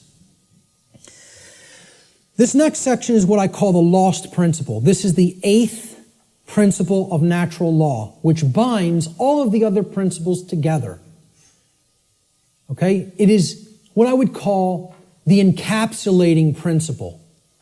Okay? It's the container inside which all the other principles fit very nicely and neatly. However, it's lost because we're not exercising it. See, we already looked at 1, 2, 3, 4, 5, 6, 7 principles of natural law. And there they are represented by these circles overlapping each other. Okay? Can anybody see an 8th circle anywhere? You got it. Correct. Here's the 8th circle. And this might look familiar. You might have seen this somewhere. Okay? This pattern is called something. Does anybody know what this pattern is called? What is it? Not the flower of life. The seed of life. The seed of life. Okay? Now, what happens from a seed? It grows. It generates something. It creates something. A seed has an outer casing, an outer shell. Okay? Then if you're going to get to the inner core of it that contains all of the creative, genetic, generative material, okay, that shell has to be there and intact. You break the shell of the seed, the creative essence of the seed is going to be gone. Okay? Now, what is that principle? Here's what that principle is. It's the 8th, or what I call the lost principle. And it's the thing that has to be present in order for any change to manifest itself. And it is not what most people think of it as. Even when I tell you what this is, I guarantee you there will be an inaccurate connotative meaning for what people think this means. Okay? Here's what the 8th principle is. It is known as the generative principle, or the principle which governs creation, which actually is the causal factor that goes into effect and generates the result that we say that we want. But what's the real term for it? Who can guess what the actual term, what the generative principle of creation actually is? No, it is not action. Okay, now most people will say it's love. I want to distinguish it from the concept of love, even as I'm going to describe love in this presentation a little bit later on. Okay? What is it? Procreation. No? What? Somebody said it. But somebody said something else. No? Who? Care. There it is. Okay? The generative principle is care.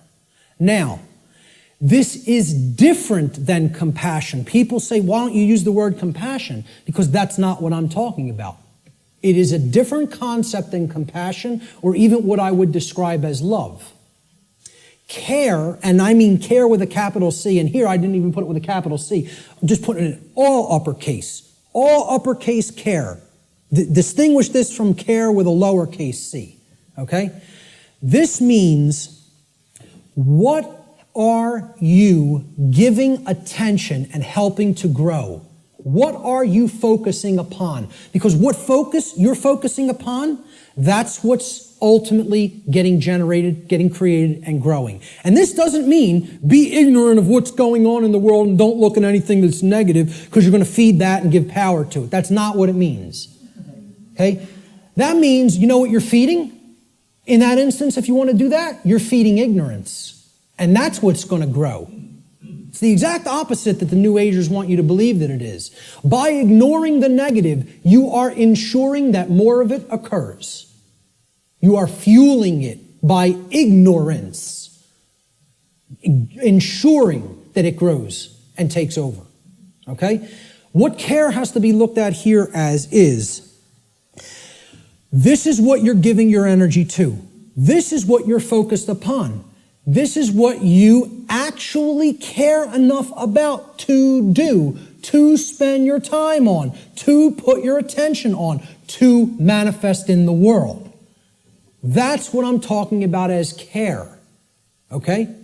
That's what generates our experience in the aggregate. Most people don't care about what's really happening. Therefore, it is an impossibility for us in the aggregate to change the direction of energy, to change the direction of consciousness, and ultimately to get what we say we want. That's how the real law of attraction works. All right? Here's how it actually operates. The lost principle is the dynamic of care. What we care about on a day-to-day basis acts as the driving force of our thoughts and actions. What did I say we need to develop? The heart, mind, guts. Right? Heart, mind, guts. In that order. Care comes first. You've got to care enough to know, to develop the knowledge.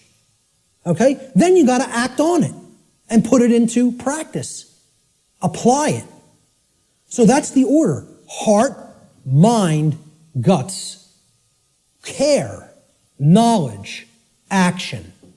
Those are the steps, okay? And all three of those have to be in place. All three. That's what unity consciousness is. It's unifying thoughts, emotions, and actions. The three aspects of consciousness, such that there is no contradiction between them.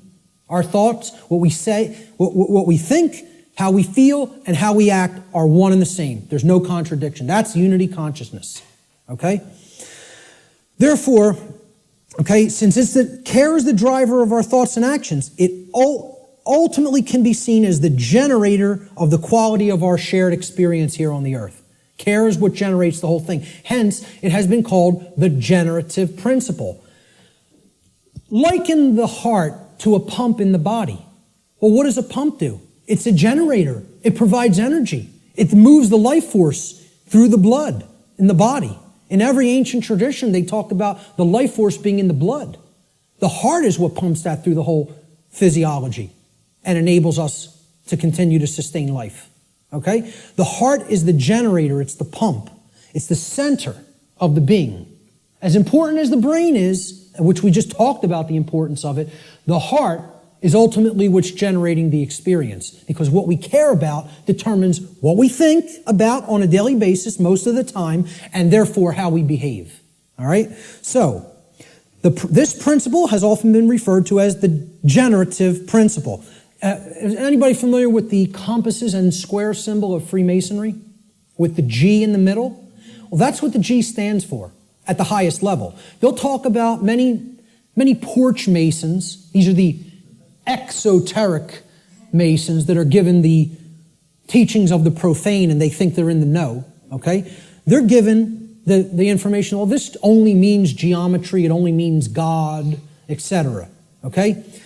One of the things they'll tell you it means at a slightly higher level is that it means gnosis, knowledge, okay, which we saw the meaning of in Greek earlier. At a higher level, at illuminated levels of Freemasonry, which are above 32nd degree, they will give you what the real meaning of the G inside the compasses and square is. And it is the generative principle. It means Genesis, creation, okay? And yeah, you can tie that right back to God. I'm not saying those things are different. And the forms that get created in the physical manifested world are geometric forms. So it is geometry as well. It's all these things. But at the highest level, it's the generative principle. That's what that G really stands for in esoteric Freemasonry. Okay? It's called the generative principle because that means to create. It comes from, the word generative comes from Latin. The verb generare, as we've already talked about, means to create. The generative principle is what we create through. And it's lost because people don't care. They don't have care. Hence, it's the lost principle. Okay? Here's how it works, folks.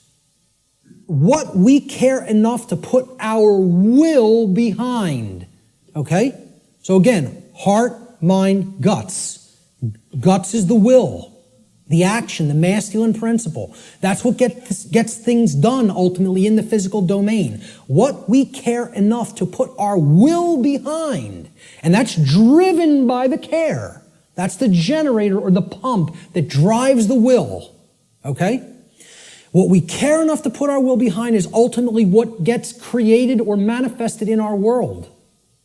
The world is the way that it is because most people do not care enough, even if they say, they pay lip service, okay, and say that they want things to be different.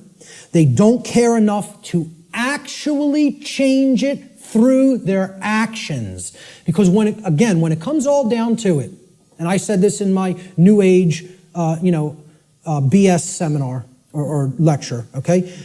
What it comes down to is preventing action.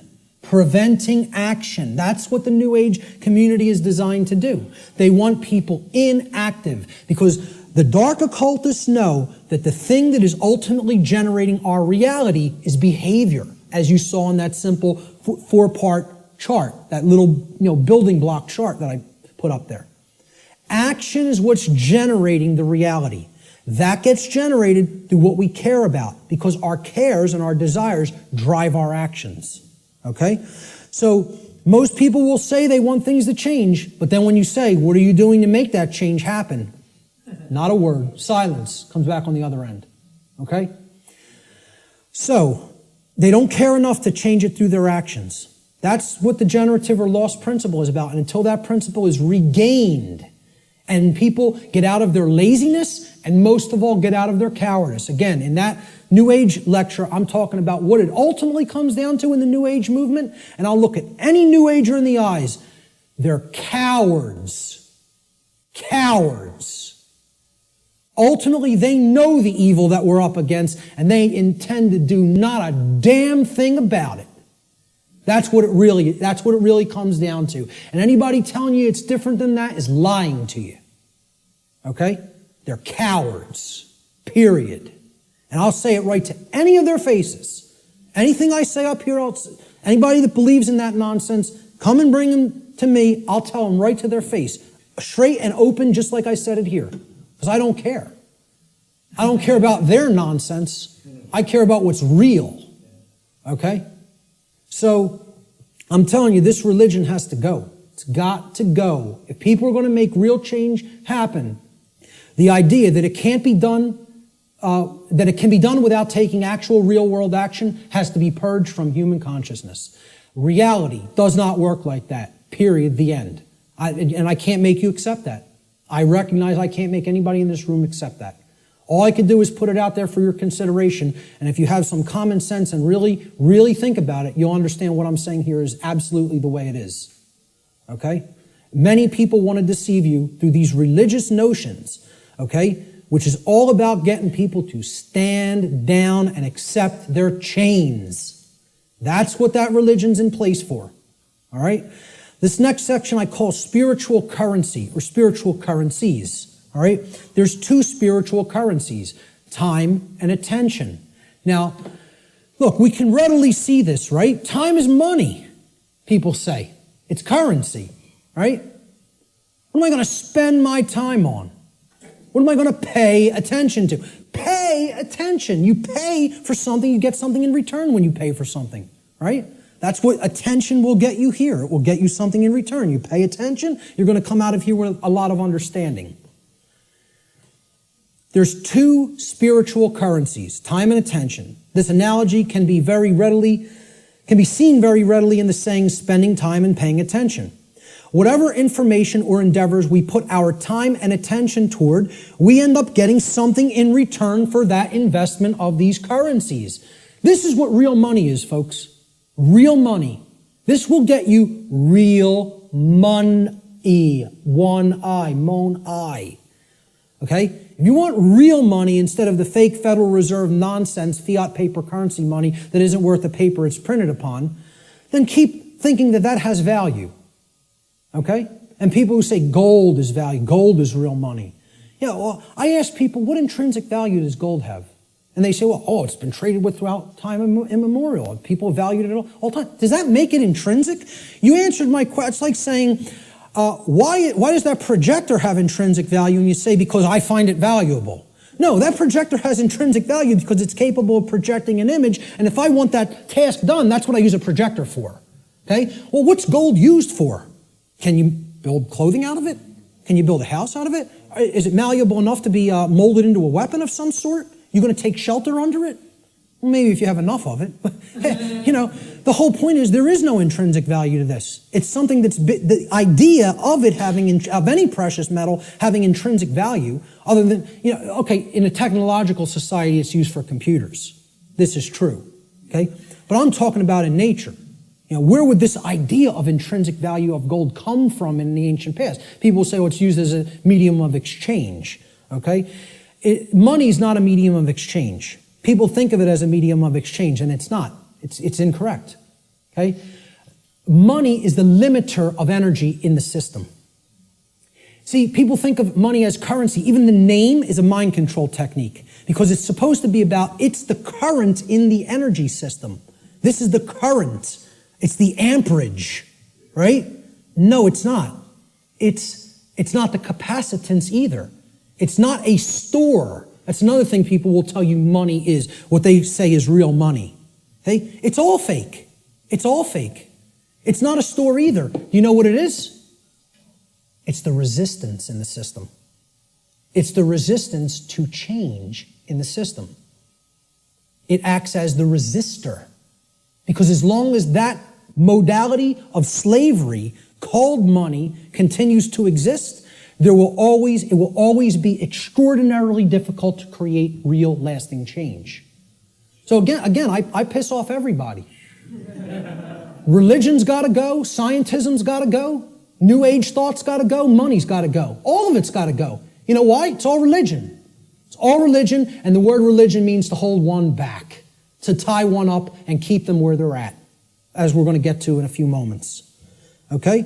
So let's get back to spiritual currencies. We end up getting something in return on what we put our investment of spiritual currencies toward. And you know what that, if it's put toward the right goals, the end result is true money, one eye. Okay? True spiritual vision. The ability to see, to unoccult something and see it for what it really is. That's what comes from truly putting time and attention onto the right things. This return could come in the form of knowledge.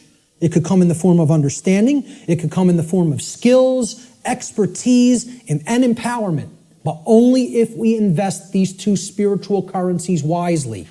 And let me tell you something, folks. That's why most people don't have any money. They got nothing to pay for it with. See, you pay attention and you get money. You spend time and you get money. I'm talking about the real thing. Cool. We're going to take a break in about 5 to 10 minutes. Okay? So we have to invest our spiritual currencies wisely. We should seek to improve our quality of attention by placing it upon information that is capable of improving both ourselves and the human condition as a whole. Give me a heads up in about 8 or 9 minutes. Thank you.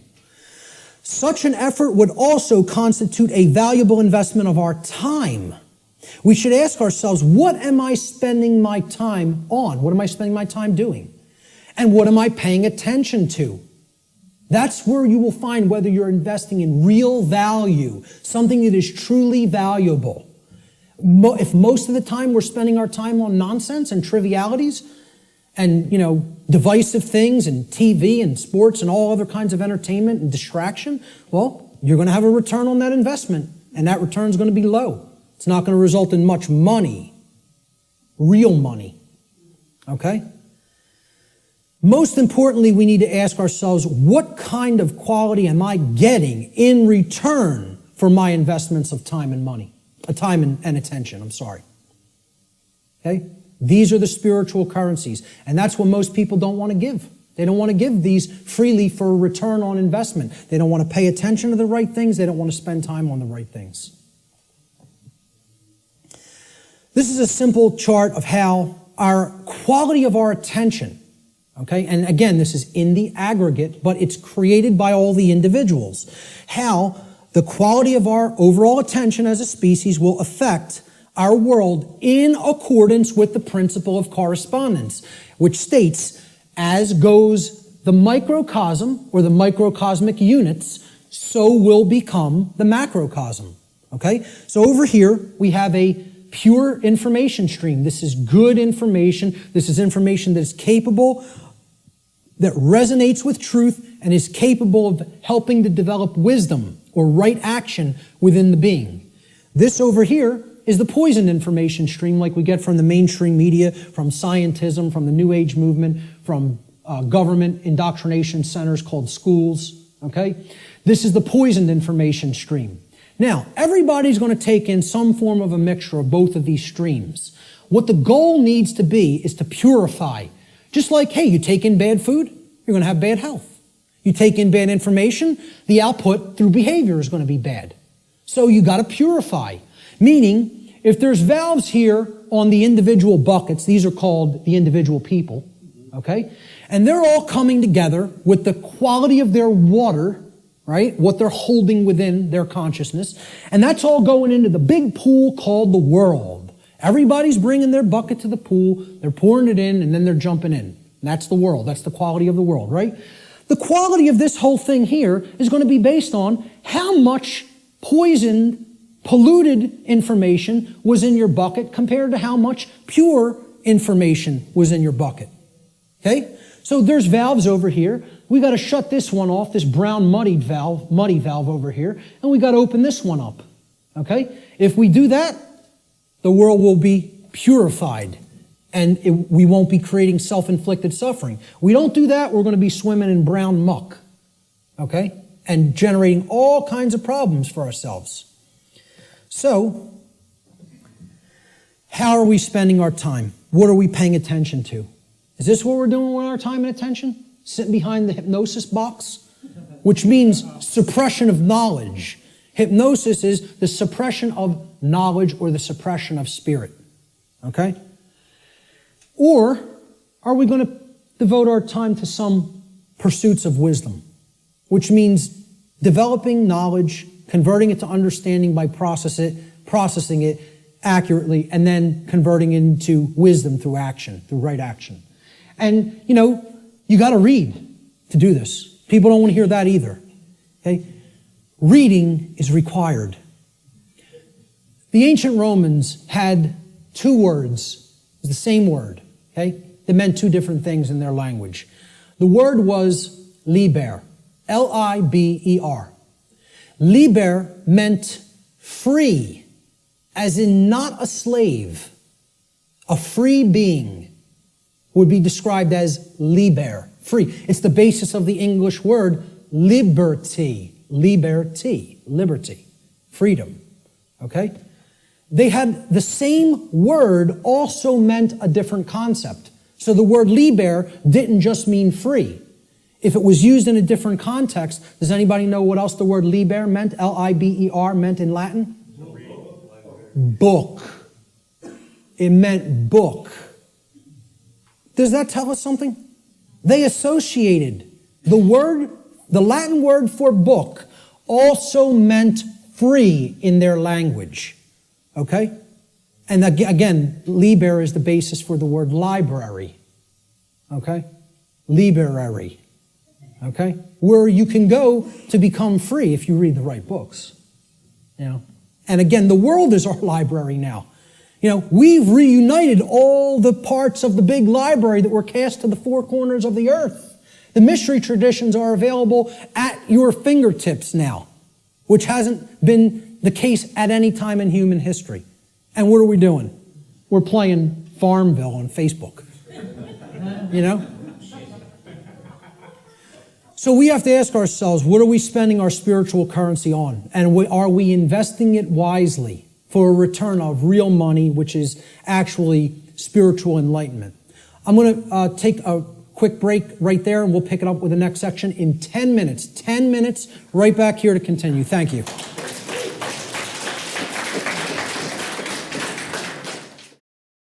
So natural law has been called many different things in different traditions throughout the world at different times in history. Let's look at what some people have called it. It's been called the law of cause and effect, or the laws of cause and effect. And there's a scientific connotation to this concept of cause and effect too. Even scientists will say an effect invariably follows a cause. And they'll also say things like, for every action, there exists an equal and opposing reaction. So there's a consequence when an action is taken. In the more New Age circles, you've heard it referred to as the law or laws of attraction. Okay? I call this presentation the real law of attraction. So, however, there are some good things that the New Age community, and I don't tell you it's all bad, I don't make that blanket statement, okay? It is a religion in many respects, but however, there are some truths embedded in it that can be taken on their own and, value can be gleaned from. So one of those sayings is the energy that we emit is the energy that we attract. This is true. What we're putting out into the universe is what we're getting in return from the universe and what we're creating in our reality. Energy flows where attention goes. I just talked about this in the last section. What we put our attention on is what ultimately gets manifested in the world. As you think, feel, and act, so you shall be. Some of the teachers of different variants of law of attraction teachings have only put the first part in that. As you think, so you will be. No. As you think, feel, and act, so you will be. And most of all, as you act, so you will be. Most of all. Okay? So, it's been called karma. It's been called moral law, as I talked about before. And this is, captured beautifully by the phrase, what we sow, we reap. The seeds that you scatter, that's what's going to grow, and that's the fruit that you're going to harvest. So, a very accurate way of looking at it. Again, it's been called consequentialism. That's another thing I could put into this chart. In other words, that there is free will, but there is no free will without consequence. That's called consequentialism. That would be another very accurate way of referring to natural law. And finally, the golden rule, it's been called. Okay? And it's been stated in the affirmative as, do unto others as you would have done unto yourself. I find this much more powerfully stated in the negative, or what I call the apophatic variant. And we'll talk about what apophatic and apophasis means in a few moments. I think it would have been much less ambiguous, the golden rule, if it was said like this. Do not do to others as you would prefer not to have done unto you. Now the ambiguity goes away because people want to be treated slightly differently. Hey, a masochist might want to get beaten by a sadist. Okay? But that doesn't mean, do that to others because you like it. But people know what they don't want. They don't want their rights taken. They don't want their property taken or damaged. They don't want to be harmed in their person. They don't want any of those things. They don't want to be lied to. They don't want to be deceived. So don't do those things to other people. So let's jump into this is the heart of the presentation here. It's how natural law actually works in our lives. What are its expressions? How can we come to understand how this operates? There are ways of knowing, and they're through these expressions of natural law. So we defined what natural law is. We talked about the underlying principles that it's based upon. Now we are going to talk about how it works in our lives. Okay? So we're going to build a chart of the natural law expressions in a moment. What these expressions are the recognizable workings in our life. And they take place through 5 basic expressions. Each of the 5 expressions of natural law have a positive aspect and a negative aspect. So that gives us a total of 10 overall natural law expressions. And we're going to build a chart regarding these expressions. Okay? So here's the expression, and then there's a positive aspect to the expression, and there's a negative aspect to the expression. The first expression of natural law is known as, and again, this is what I call these things. There's no hard and fast rules. It's just terminology. It's jargon to try to explain them in words. Okay? These are unseen concepts and laws in reality, in nature, in the nature of the universe. Okay, these are just English word terms that I'm applying to these concepts. Okay? So the first principle of natural law I call the generative polarity. Or in other words, this is the force or energy that we are using at the base level to start the process of creation. Or you could say of co-creation. Okay? We're co-creating the reality that we experience with the laws of nature. So you could look at the first first expression of natural law, which is the generative polarity, as the force that we use to set all of the other events which are to come, which are to manifest in our lives, into motion. Or in other words, what we use, the force that we use to generate or create the quality of our experience. That's the generative polarity. The positive expression of the generative polarity is love. Now, this is not what many people think of as love, okay? It's not familial love. It's not relationship love. It's not Hollywood movie variant of love. It's not romance novel variant of love, okay? I call love consciousness. Love is the force which helps us to expand consciousness and become open to truth if we are in it. If we are in that vibratory energy, we become open to truth. All right? So here's what it looks like visually. I try to put a visual aspect to all of these concepts. Okay? And people would think I'm going to put two people together kissing or hugging or something like that. Okay? Love is inside each individual if it's present. Okay? It doesn't depend on any other person. You can express love with another person, and there's no problem with that. I'm not saying that's a bad thing. That's a great thing if it's present in your life. The capital L, capital O, capital V, capital E definition of love that I'm giving here is not that. It is this force that opens up our consciousness. It's the flowering expression of consciousness. Okay? So how I word this is the positive aspect of the generative polarity, the first expression of natural law, is love. In regard to natural law, love should be seen as the expansive force for consciousness. It is the force which helps us to become open to truth and expand our awareness. That's the connotation that I'm giving for the concept called love here. Okay, that's the positive expression of the creative polarity. Now, the negative expression of the creative polarity is the exact opposite of love. So people will automatically think, well, that's hate. And it is not. Because the thing that puts consciousness in a box and prevents it from growing and keeps it where it's at is what? Fear. There it is. Fear. Fear is the basis for unconsciousness.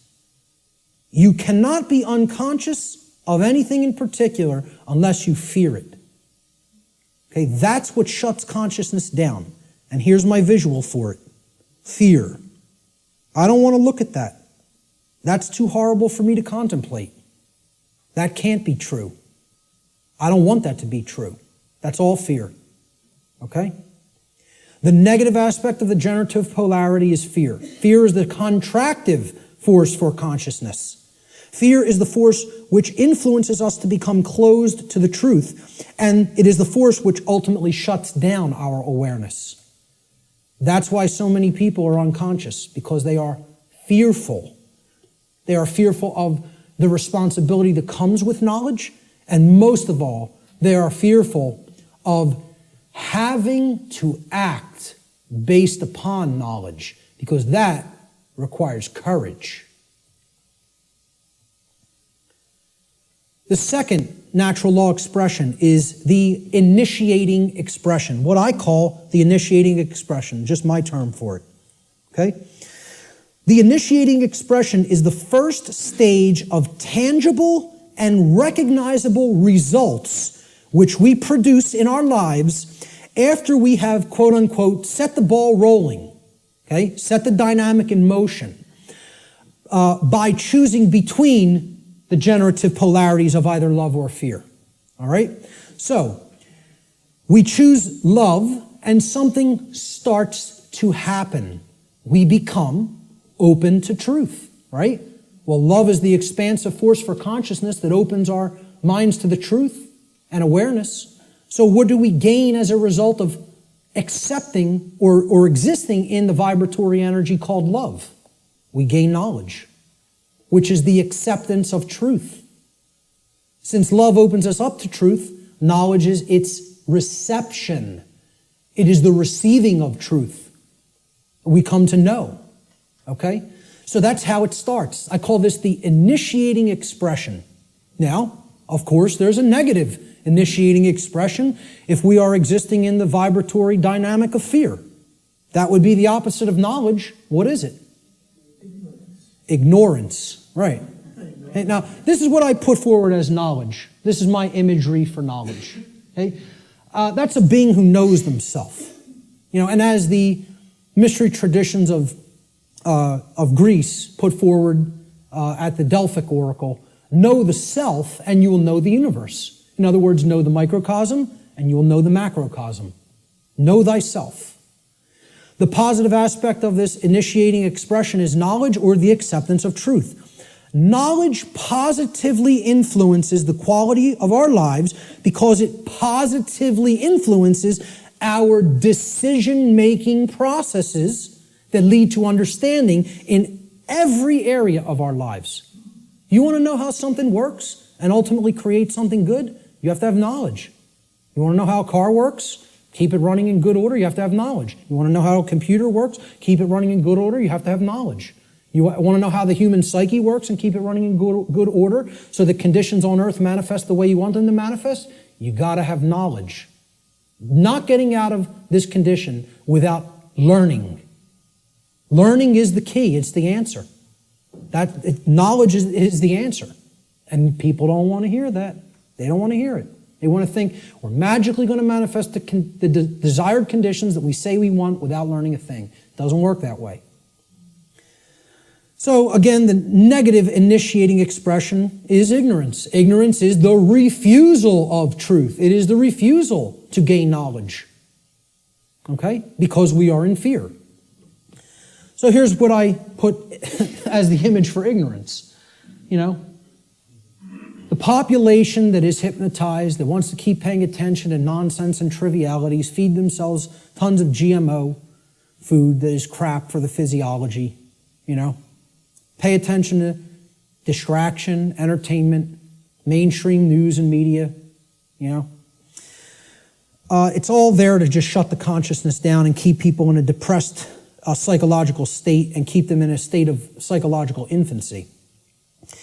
The negative aspect of the initiating expression of natural law is ignorance, or the refusal of truth. Ignorance negatively influences the quality of our lives because it negatively influences these decision-making processes that lead to understanding in every area of our lives. If you're ignorant about how anything works, you can't create the desired condition.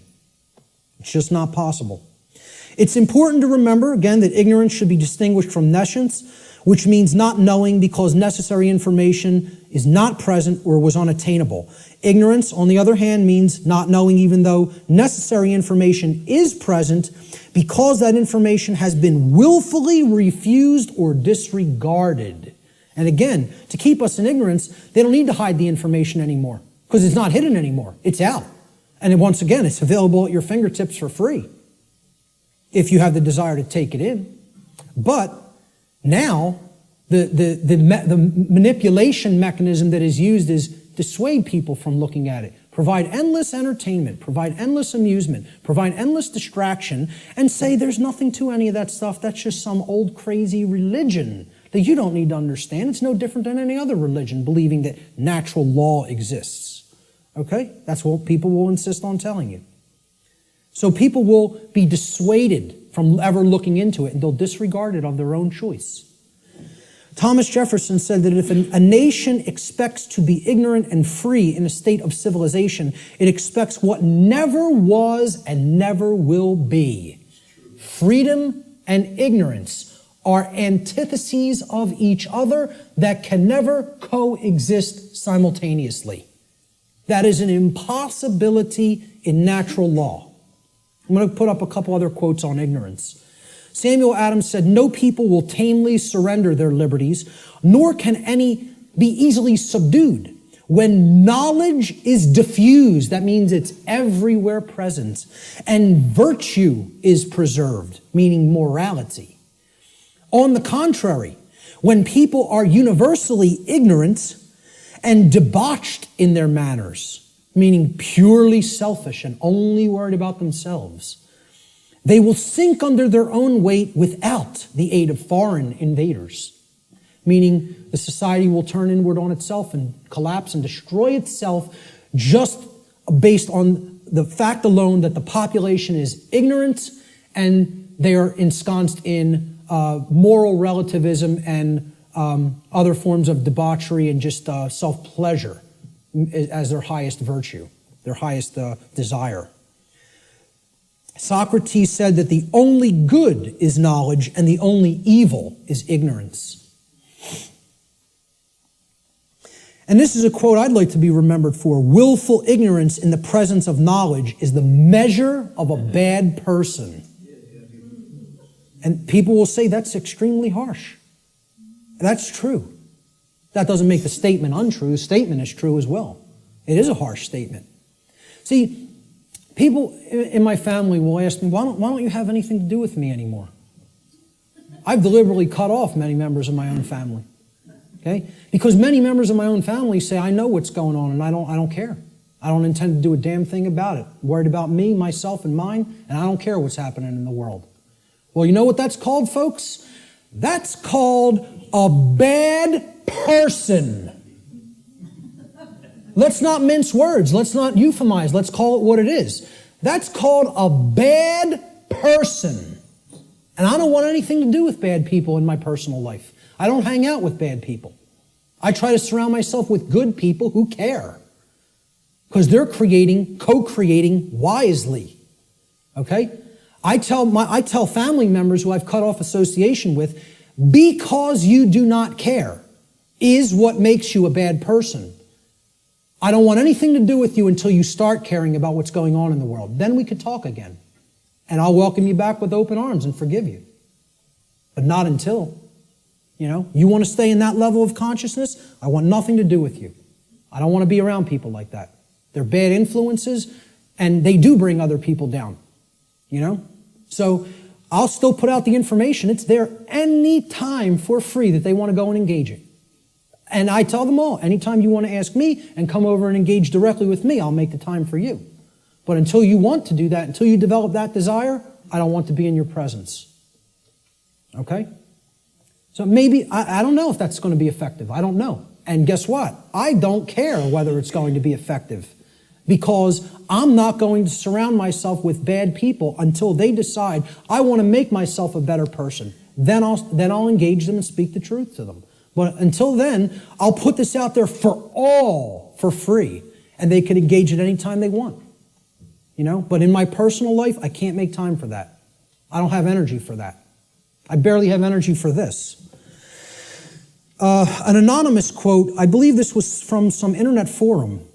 I don't know what the gentleman's name was, but it was a great quote. Ignorance is the root cause of all evil.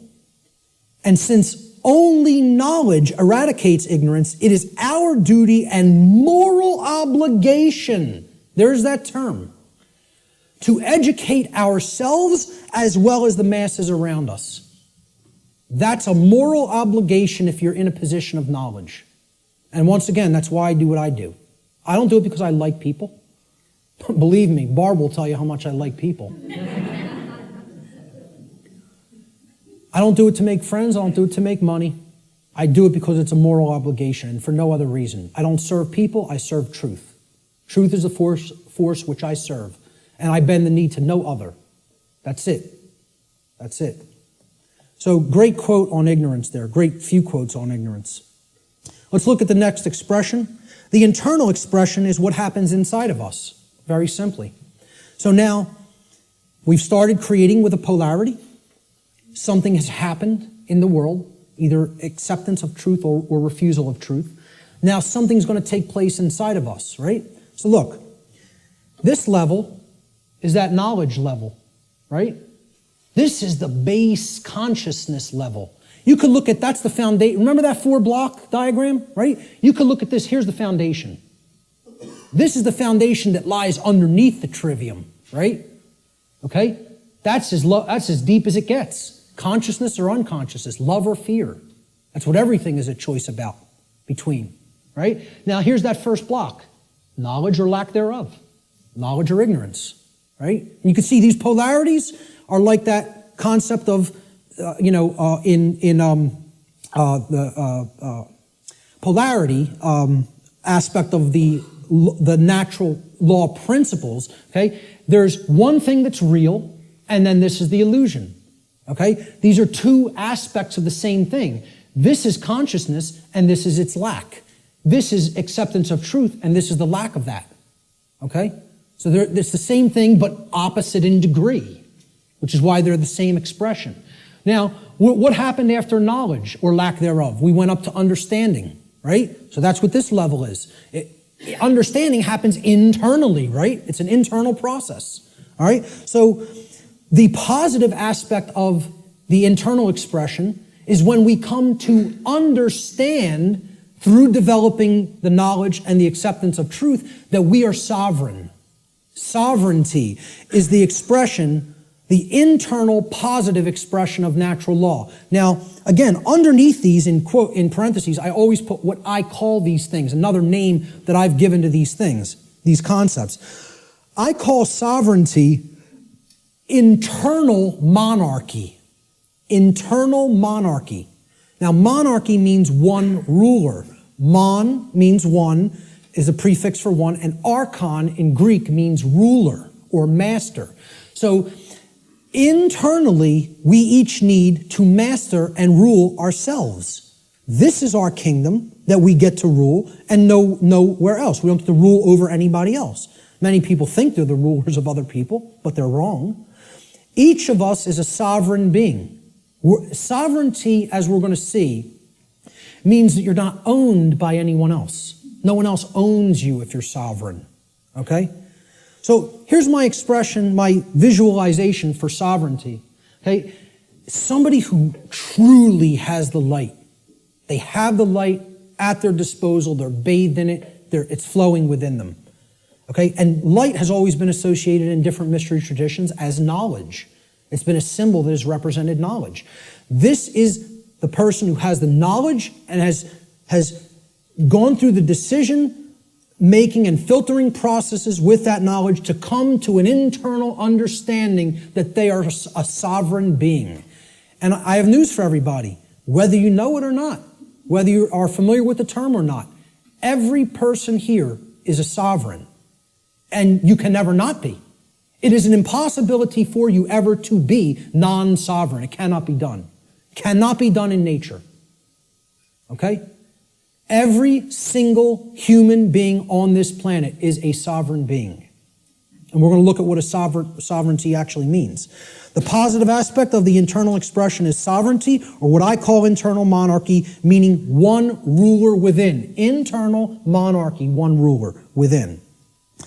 As a state of consciousness, sovereignty means that one has unified the three aspects of their consciousness, such that there is no internal contradiction between one's thoughts, emotions, and actions. We become a being that as we think, so we feel, so we speak and act. And there's no contradiction between those. We're not torn apart from within in this state of internal opposition amongst our own consciousness. Okay? Moreover, let's break the word sovereign down. That's where we're going to come to the real meaning of the term.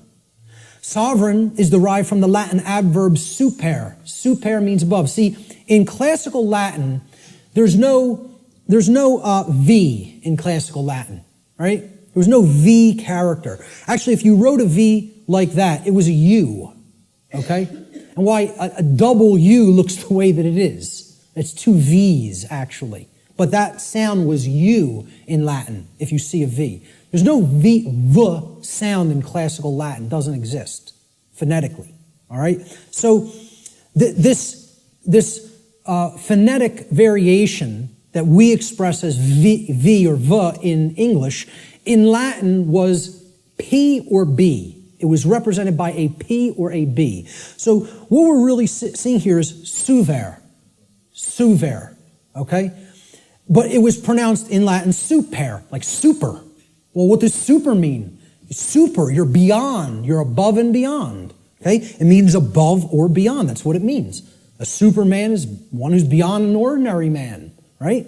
The Latin noun regnum comprises the second part of the etymological root of this word. Regnum, it comes from rex, rex regis in Latin, or regis. It means king. So regnum was the king's rulership. Regnum means his reign. It's where the word reign comes from in English, regnum, in Latin. It means rulership or externally imposed control.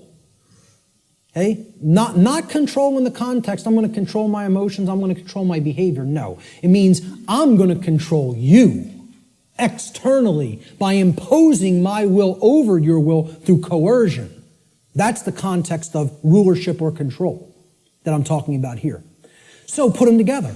Super regnum, sovereign, means above or beyond externally imposed rulership or control by another. That's what it means.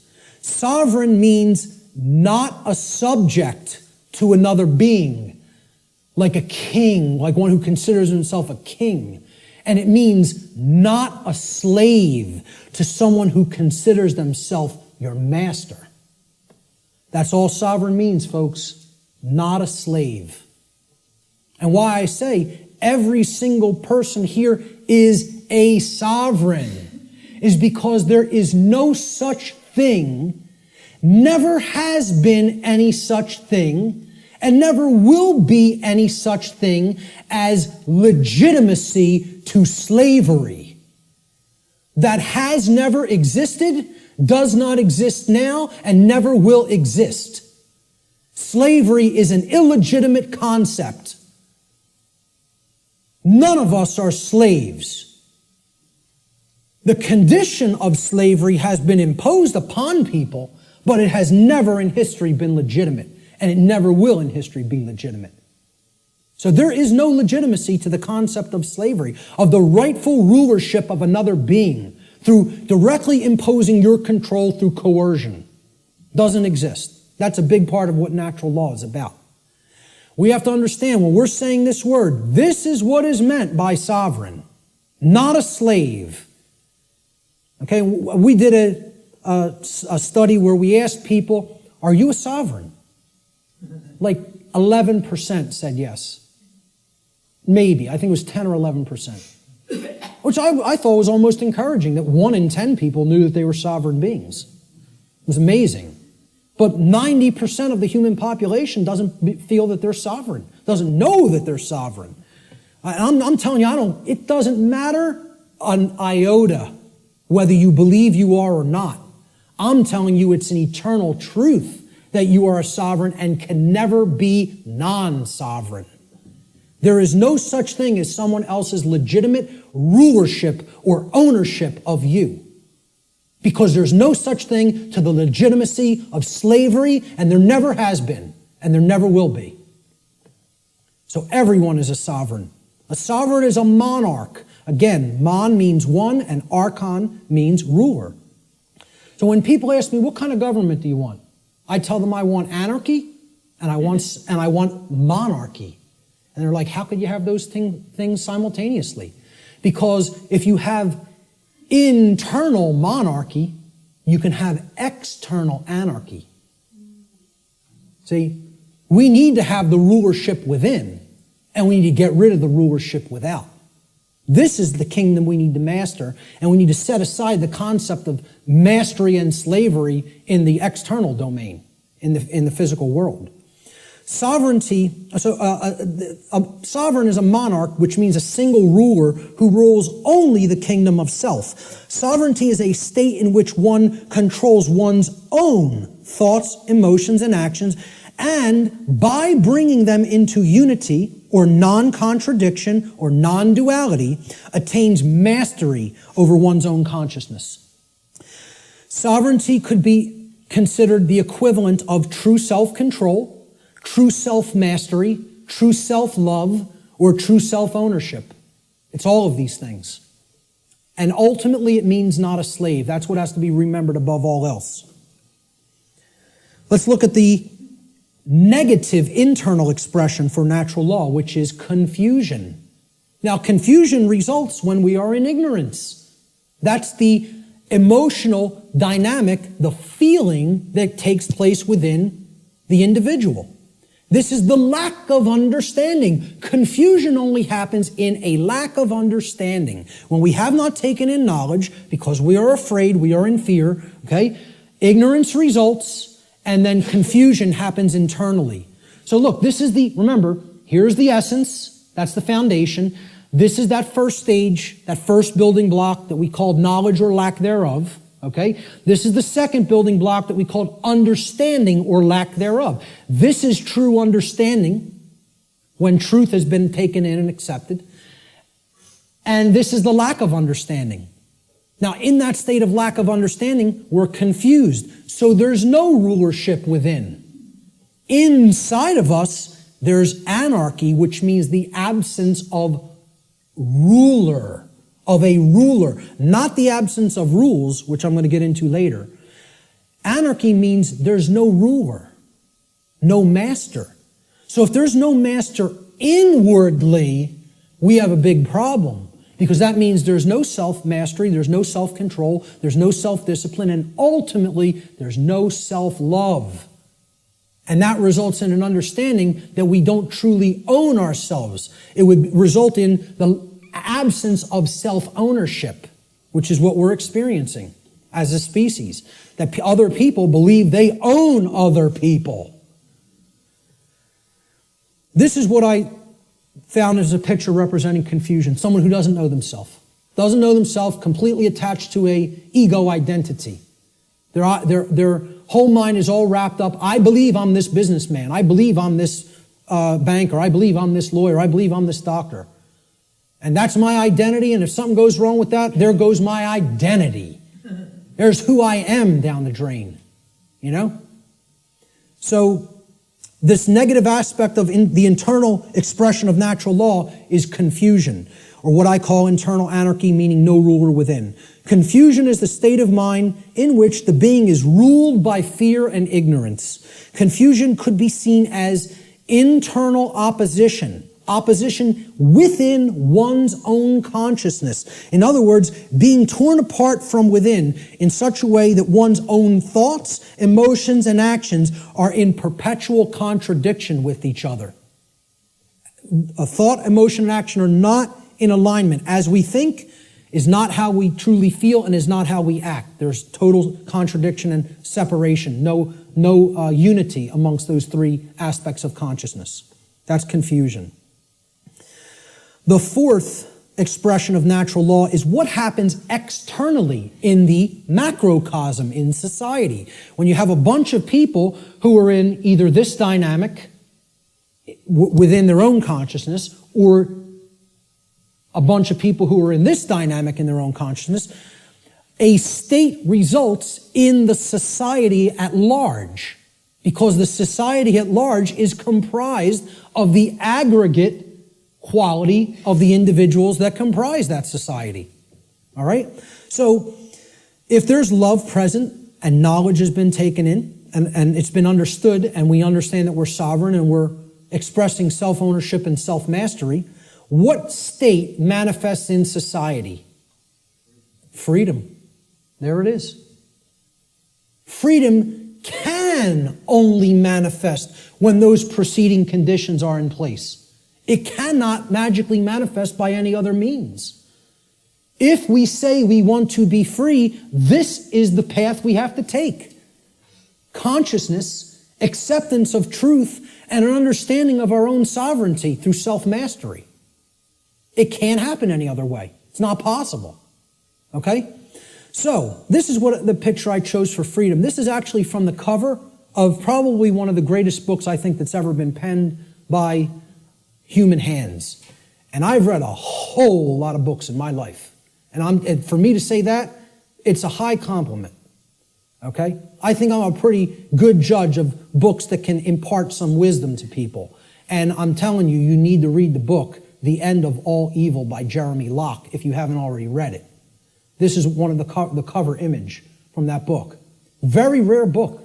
To find it physically online, if you find it at a decent price, snatch it up and give it to other people or sell it to other people.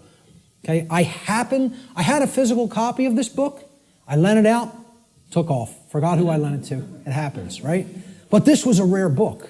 And I think it was only pressed a couple thousand, and it was never repressed. So it's a single printing or something like that. Never repressed it. Now, you'll find that book for $150, $200 in some places, right? I finally found it at some foreign source online for like $20, $25 and jumped all over it, and I finally have a new physical copy of it. One of the books, along with Larkin Rose's book, The Most Dangerous Superstition, that if I had to tell you, destroy every other book on earth, it would be down to these two. You know what I mean? It's that much. They're that important. This is the cover image from that book, with chains being broken that were formerly holding the earth in captivity. I think it's a great image that represents what freedom is about. It's not about my freedom. It's about our freedom. It's about freedom for all beings. And guess what? Our, when I say that in relationship to the earth, doesn't just mean human beings. It means all beings, including the animal kingdom. So the positive aspect of the external expression is freedom, or what I call external anarchy, meaning externally there are no rulers. There is no condition of masters and slaves. Okay? So that's what anarchy actually means, the absence of slavery. That's what it really means. True freedom for all should be seen as the goal of spiritual development. Such a state can only manifest as a result of human society's adherence to natural law. Can only manifest. Not just will manifest. The only way it is possible for it to manifest is if we understand and adhere to natural law.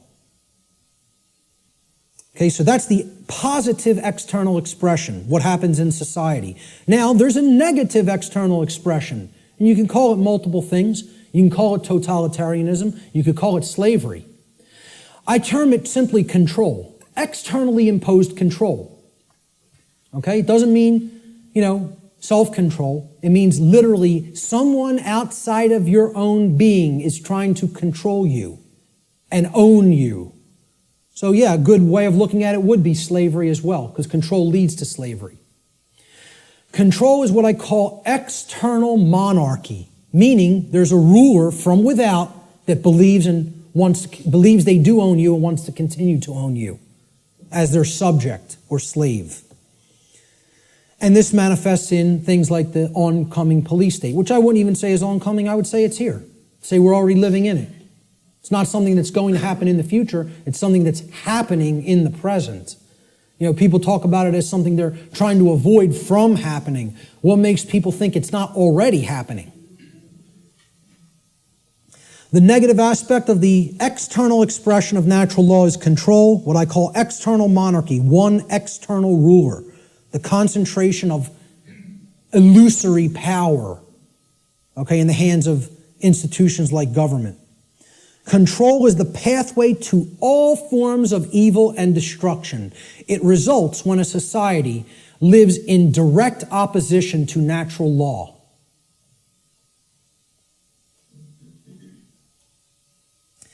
The fifth and final expression for natural law, how it operates in our lives, is what I call the manifestation, or the result that we create. So again, here's the foundation for that little 4-part building, right? Here's the first block, knowledge or lack thereof. Here's the second block, understanding or lack thereof. Here's the third block, wisdom or lack thereof, which is why we're in a society that's completely based in control, because we're drowning in knowledge and having a lick of wisdom, or very, very little, I should say. Certainly not enough to go around, okay? That's the action stage or the wisdom stage, what happens externally, right? This is that top block. Remember the top white block that sat on top? We had the blue block at the bottom, then the red, then the green, and then the white block. This was the manifestation, the result that we create. Remember little question I put on the top of that white block? Who can tell me what it was? The manifestation.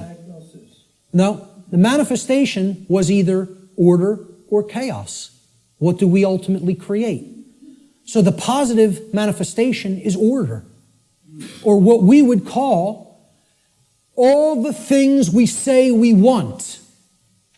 Manifested goodness, everything being okay, not creating self-inflicted chaos or suffering.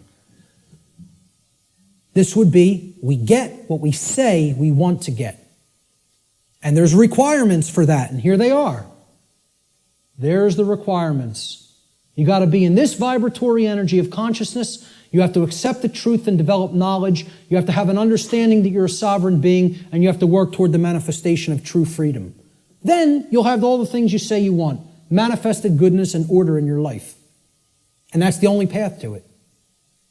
I'm telling you, that's the only path to it. Blanket statement. The human mind has a hard time with blanket statements. Has a hard time with always, every, without exception. The ego doesn't want to hear that. Again, humanity's greatest fear may be that the truth is absolute. I would say an even greater fear it has is that the truth is singular. That there's no such thing as my truth, your truth, his truth, her truth, their truth. There's just the truth, and whether we align our perceptions to it or not. That's humanity's biggest fear. So this is what I viewed order as being like. Okay, we have beings that are actually full of the light, and they're working toward a world that is based in freedom, cooperation, knowledge, sovereignty, no control. Okay? It's what I call in some of my former presentations cooperative spiritual anarchy, which is the natural condition of humanity. The natural, meaning spiritual, natural condition of the human species that has been blocked from manifesting through mind control, indoctrination, fear-based, trauma-based methods. So that's what I call order, the positive manifestation, manifested goodness. It represents everything we say we want, and it only results when there is balance or justice. Justice comes about through adherence to natural law. Justice can only be present when truth has been accepted in our lives and our behavior has been brought into harmony with natural law. Cannot manifest any other way. That's the positive manifestation. The negative manifestation is the opposite of order, chaos. Chaos is manifested evil. I just put this as, complete disregard for other people, a breakdown. Me first. Knock everybody else down. Get what I want. Don't worry about anybody else being hurt. Don't worry about anybody else's freedom. Don't worry about whether anybody else's rights are being tread all over. Doesn't matter. Let me get mine. Self-preservation is the highest law. Survival is all that matters. Even if I have to step on somebody else to get it, to make that happen. Yeah, it's an animal. That's exactly right, sir. That's exactly correct. That's not a human being. That's an animal. That's how animals in the animal kingdom behave. And again, natural law doesn't work the same way for animals as it does for human beings because they do not have the same capacity for consciousness that a human being has. So let's not start saying that's the natural order. No, it is not. It is the exact antithesis of the natural order. The natural order is just that. Order. It's in the word. It's in the phrase. Natural order. What people are describing as the natural order through this utter nonsense concept called social Darwinism is, as I've called it before, psychopathic chaos. And break down that word. Psychopathology means an illness of the mind. Psychopathy is mental illness. Psyche in Greek means the mind. Okay? And pathology is an illness, sickness. Psychopaths are mentally ill. And they don't create anything resembling order. All they can create is chaos, which is why they want us to mimic their mindset, because they're just bent on hell and destruction to manifest, and they have to have our complicity and cooperation to make that dynamic happen. Our energy has to be given over to them by our mindset being made like theirs. Otherwise, their worldview can't come into manifestation, which is one of chaos and disorder. The negative manifestation, chaos, or manifested evil, is the exact opposite of what we say we want. Chaos results when there is imbalance and injustice, which results whenever there is ignorance of truth and behavior which is in direct opposition to natural law.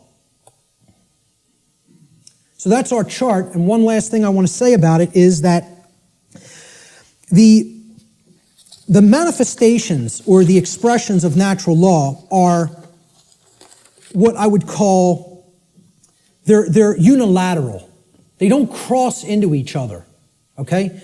There's no such thing as, well, I've accepted the truth and I've developed knowledge, so now I'm in a state of confusion. It doesn't work like that.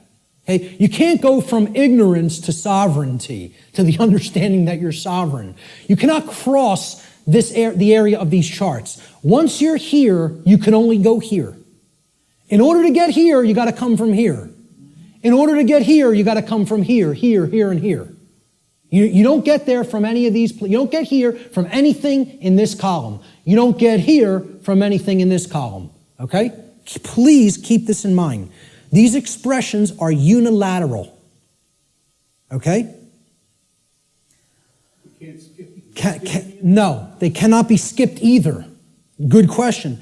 They must proceed in order and in the same column of expression. So you can only get to order through freedom, which comes about through the understanding that we are sovereign, which comes about through taking in knowledge of truth, and which comes about through staying in a vibratory energy of love or higher consciousness. The openness to truth. That's it. Same thing here. We can only create chaos when our society is bent on control, okay? Because we are confused beings that don't understand our sovereignty and think other people can legitimately own us or rule us, and that comes from a place of ignorance or refusal of the truth, which is based in fear. Can only manifest that way. Blanket statement, too. And I will not retract on that blanket statement because this has nothing to do with what I think or feel or my beliefs. This is how laws operate in creation. Not a belief system, not a religion, has absolutely nothing to do. I did not develop this. I came to an understanding of it by seeking truth. I'm telling you, this is not my information, never has been my information, never will be my information. There's no copyright on it. I don't claim it. It's eternal truths that have existed forever and will exist forever, whether human beings are here or not.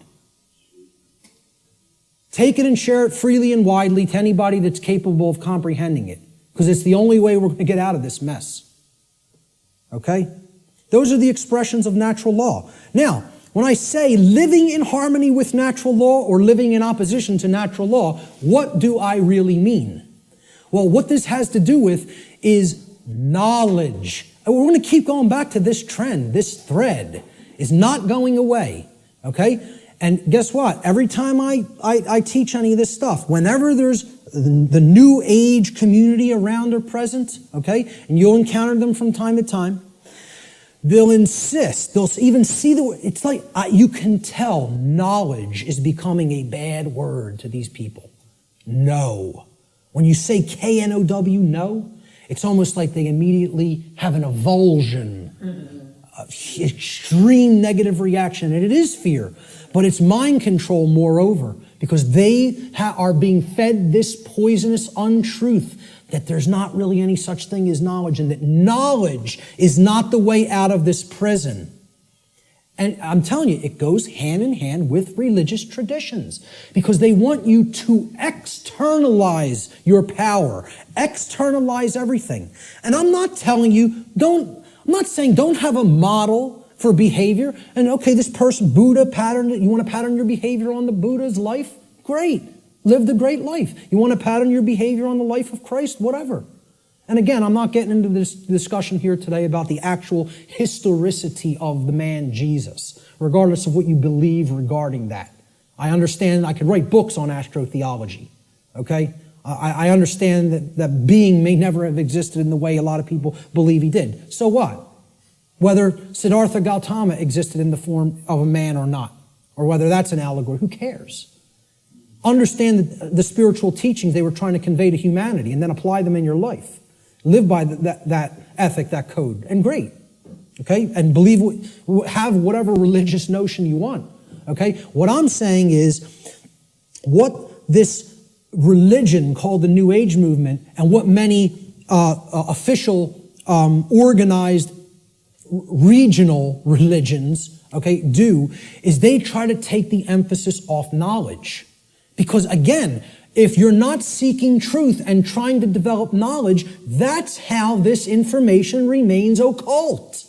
And that's how the control system stays in place. They want you to externalize your power to a deity or a guru. Once you do that, you're accepting your chains. You're saying, I have no power.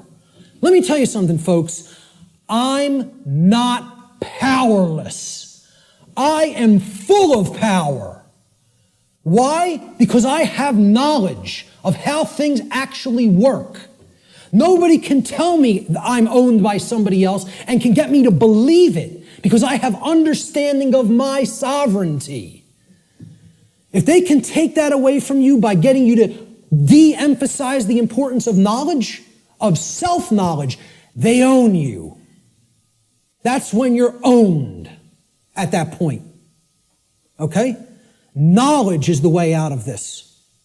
Knowledge, understanding, and then converting that to true wisdom through actions. Not believing in something, not accepting everything, not waiting on somebody to come down and save you, whether it be Zoroaster or the aliens from Zeta Reticuli or Ashtar Command or Jesus Christ. Okay? You keep waiting on an external Savior, you're going to be waiting in your chains forever. The knowledge of truth is what the Christ figure himself proclaimed would be the pathway to true freedom. Now, whether you put any emphasis on even exoteric Christianity, I'm telling you, that's the core of all the mystery traditions, is that until you take in the light, you'll never dispel the darkness. And the light is knowledge of truth. That's what it has always been symbolized as and represented as. Okay? Knowledge is the answer. And here's what the biggest piece of knowledge that comprises natural law needs to be understood. There is a difference. It is a 100% completely polarized antithesis. These are diametric opposites that exist in nature. These concepts, right and wrong, do not exist as constructs within the human mind. Anybody who believes that is thrown completely off the path. They are engaged in Satanism. Let me just say it just openly right out in a way that is completely unambiguous.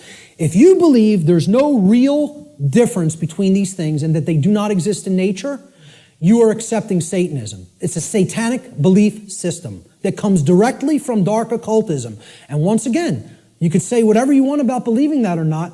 I was a priest within this religion. So if you go up to a Jewish rabbi and you would expect he would have some knowledge of the Judaic tradition, would you not? If you went up to a Catholic priest, you would say, well, he has some knowledge of Catholicism and how it expresses the Christian tradition, would you not? If you go up to a Islamic, what do they call them? Right. You know, would you expect that this practitioner of his religion, who's in the priest class of his religion, would have some knowledge of Islam? Well, I'm telling you, I was a priest in Satanism. And I'm telling you, the concept of moral relativism is satanic belief. It is satanic ideology. It's one of it's their second tenet. They have 4 pillars. The 4 pillars of Satanism are self-preservation is the highest aspiration, and nothing comes above it. The second tenet is there is no such thing as the objective difference between right and wrong. Right is what's good for me, wrong is what's bad for me, personally. And that's it. And I get to make that up based on my likes, preferences, and whims. Okay? The third tenet is social Darwinism, which is an extension of macrobiological Darwinian theory. Okay? Social Darwinism, an oligarchy or a ruling class gets to direct the herd because we know better. And it's just our right to do so because our intellect makes us superior. And the fourth pillar is eugenics.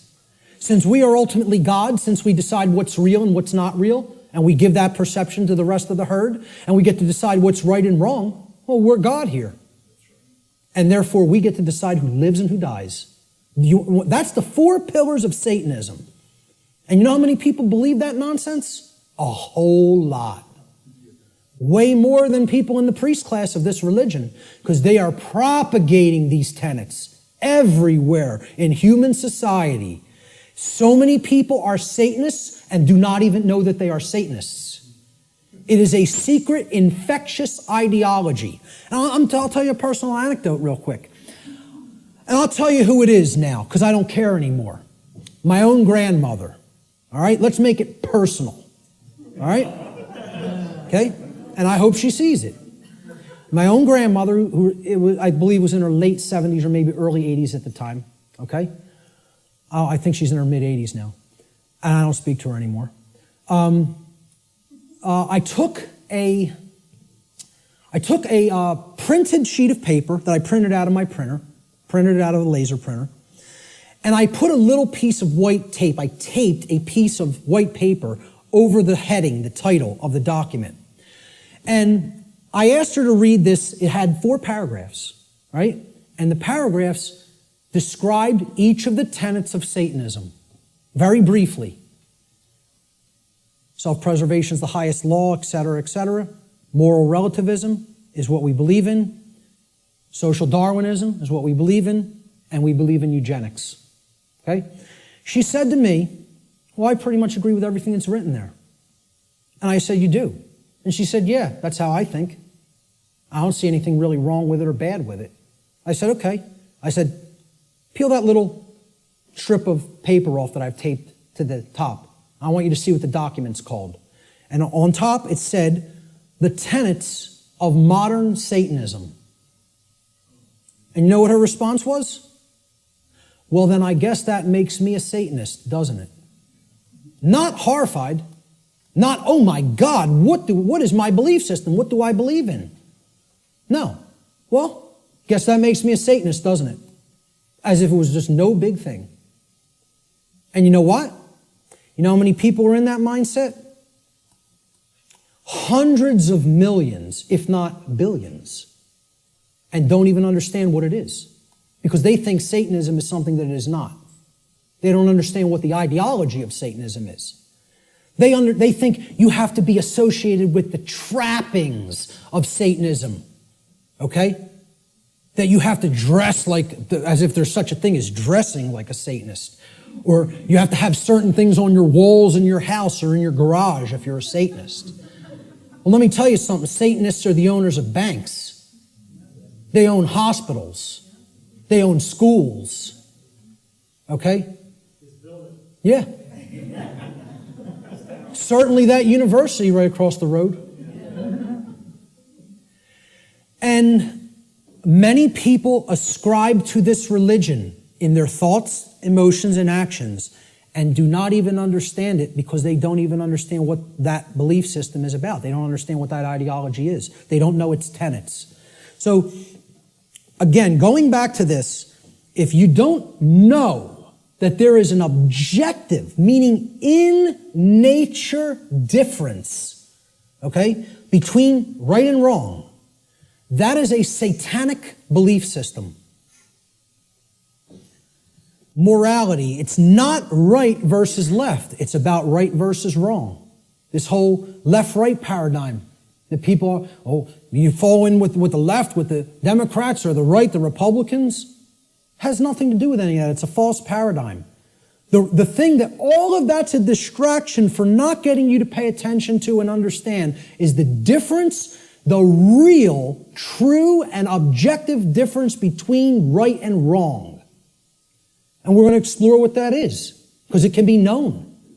It can be known, and most people will be shocked and horrified to understand the real differences between right and wrong, because they'll have to look into themselves and recognize in many ways that they are cooperating with wrong. And that they don't really truly know the difference between right and wrong. When you tell people this, I'm telling you, I told this to somebody in a bar once, which was a big mistake of even trying to bring up this discussion in that environment. But occasionally I even, make asinine mistakes like that and think I'm going to be talking to even a semi-conscious being when you're talking to a block. Okay? So I said, you understand what actual morality is true common sense. We're going to look at that term, common sense, and explore what it really means. And she said, so what you're saying is if I think that there's no really objective right and wrong, that I don't have common sense. And I said, yes, that's what no, I said, that's not what I think. I'm trying to explain to you that's what it means by definition, not by what I think. The definition of common sense is to truly know the difference between right and wrong. And I said, because I say that you are not fully in that state of awareness, don't even take it personally, because billions of people on the earth are in that same state of awareness. You're not special, and it's not a personal attack against you. And I thought this person was going to throw a glass at me. Literally got so enraged because she's associating the concept of common sense with that you are functional and can adequately perform the daily activities of living. And that's not what I'm talking about as common sense, okay? Having common sense about, I can prepare my meals and eat for myself and wash my own clothes and, go to work. That's not what I'm talking about as common sense. That's your everyman's definition or connotation of common sense. We're going to talk about what common sense really is. Okay? A deep understanding of morality, which are the principles concerning the distinction between right and wrong behavior, lies at the very heart of natural law. This is the essence of it, folks, right here. And here's the difference between right and wrong in a nutshell, about as simply as I am capable of describing it. All right? Now, we use the words correct or right to mean correct and moral. When you say, okay, what's 5 plus 5? It's 10. You're right. Meaning you are correct. That is true. That is the correct answer. That is right. Okay? And then we say, was stealing that money from Jim, was that right? To mean, was it a moral behavior? So now, why would we use the same word, again, like the ancient Romans used the same word, book and free? Okay, those two different concepts were represented by the same word, liber, right? And there's a reason, because reading will put you on the path to true freedom if you read the right books. Okay? Why would in the English language, we have other words to mean the same concepts, but the word right means two things simultaneously. It means both correct and it means moral. There's a reason, because they mean the same thing. Correct is moral. Correct meaning that it is in alignment with that which is true, means literally by definition, if it is true, then it is moral. The more you are following something that is false, that is not based in truth, the more you are going down the path of immorality, of wrongdoing. So we have to come to know what is true regarding right and wrong if we are going to be able to correctly, with wisdom, choose between these two modalities of behavior. So, right, again, it means both correct which is based in truth, and moral, which means that the action, if taken, if acted upon, is in harmony with natural law. Actions based in it do not result in harm to other sentient beings. That's the definition of right. Now look at how simple that definition is. And think about it for a moment. We're talking about what is a right. Meaning, what do you have a right to do? And what you have a right to do is no different than what I have a right to do. What I'm telling you here is every single human being on this planet has the exact same rights. Not one person has one more right than another being. Not one person has one less right than another being. To think that anybody has more or less rights anywhere on the earth at any time in history is a fallacy. It is a lie. It is a deception. It is wrong. It is not correct. It is not based in truth.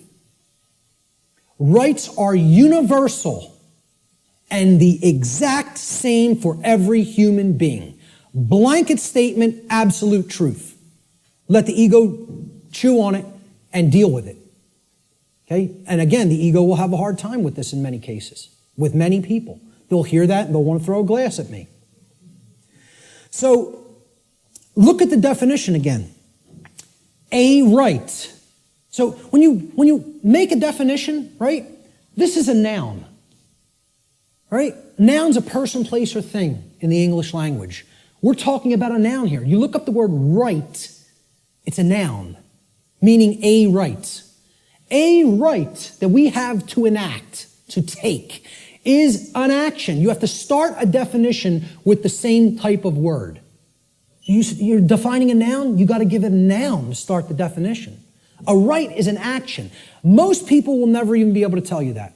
Just say, can you define what a right is to me? They will not give you this noun. A right is an action. So is a wrong an action. A right is an action that if you take it, it does not cause harm to other sentient beings. That's the simple and easiest definition that anybody can give for what a right is. And I guarantee you, you go and engage as many people as you want on the street. I have not asked this question and had anybody ever raise their hand or even contact me later and say, you go up to somebody on the street and ask them if they can define what a right is. Nobody can give you the correct definition for what a right is. Now, if you don't know what the definition of a right is, you certainly don't know whether you're choosing accurately between a right and a wrong, between right and wrong behavior. You can't. It's not possible. So many people believe that they're allowed and they can do actions with no consequence that actually aren't in alignment with natural law because the taking of those actions do result in harm. And they don't really even understand that. So let's look at what a wrong is. And we're going to deeply look into what a wrong is. We're going to focus on what wrongs are. Because in reality, to even start this, right, what have we based this definition on? Actions based in it do not result in harm, right? That's the negative of another definition. Well, it's the negative of this definition. So you can only actually define a right by knowing what a wrong is. A right technically cannot be defined outside of the negative. A right can only be defined apophatically, meaning understanding what a wrong is and then stating that it is anything that falls outside of the parameters of wrongdoing. Okay, and we're going to get to what those parameters are. All right? So, I'm sorry, I want to focus on wrong for a moment. Okay? Wrong, again, we say this, what's 5 plus 5? 9. Wrong, it's not true. Incorrect. Incorrect answer. It's not based in truth. We use the term wrong to mean both incorrect and immoral. Well, that was wrong what you did to that person by hitting him for no reason. You didn't have the right to do that. Immoral means in opposition to natural law. Because actions that are based in it result in harm to other sentient beings. That's the simple definition of a wrong. Now we can go deeper into the definition of what a wrong is and look at different types of wrongs, which is what I'm going to do in a moment. So this is the concept that is referred to as apophatic inquiry. Very, very critical to understand concept. And you have to apply this concept. What this essentially is it's a filtration process. This is the process of the middle process in the trivium. Okay? It's weeding through the inconsistencies and saying, well, is this inconsistent? Is this inconsistent? Is that not true? And you're setting those behaviors aside and you're saying, here's the behaviors that are wrong. Don't engage in those behaviors. It's negative. It's a negative process. It's a destructive process. You're taking away from the body of everything that can be done, and you're saying, I'm pulling all of these out through a weeding down process and saying, these are all inconsistent with truth. It's called apophasis, apophatic inquiry.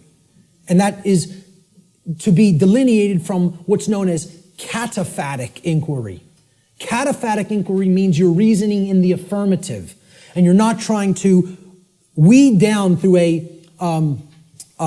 a process of elimination to get to the truth. Okay, so cataphasis or cataphatic inquiry would be equivalent to inductive reasoning, whereas apophatic inquiry or apophasis would be akin to deductive reasoning. All right?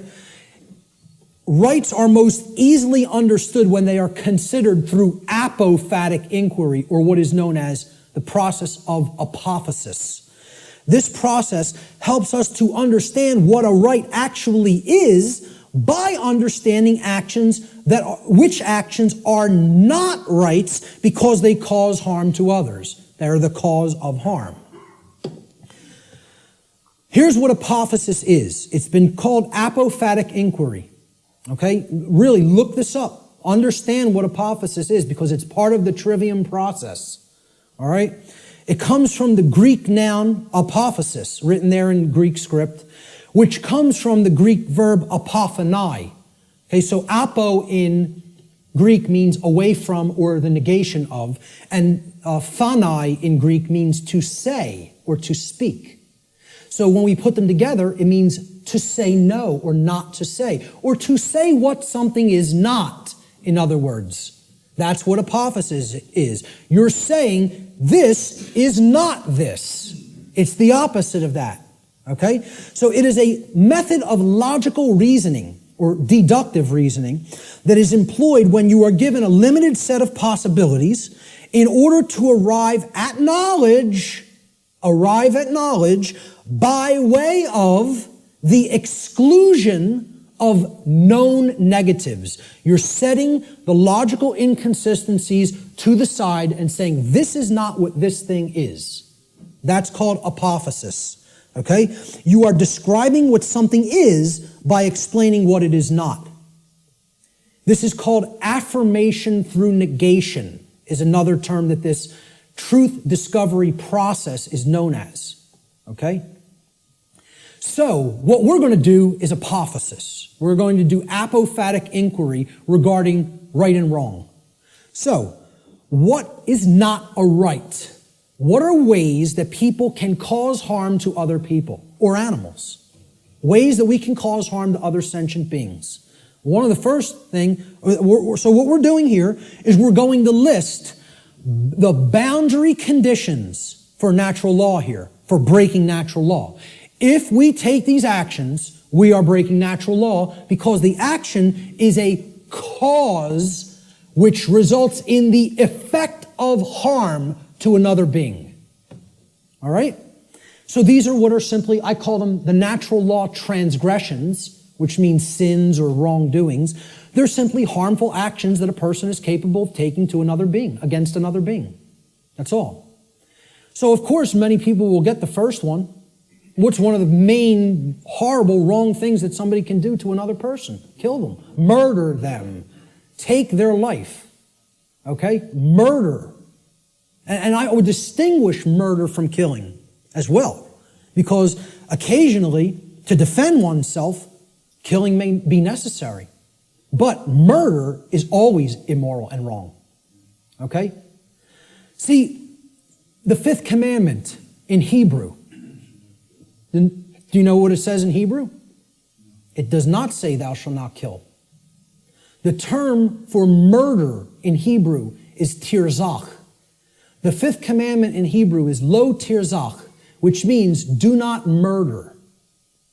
Murder as a verb in Hebrew is a completely different word and a totally different connotation than the verb to kill. Because what they're saying is, don't take life without any right to take it. Meaning that you initiated the violence. And that's what murder is. It's the initiation of the taking of somebody else's life when you had absolutely no right to take that life.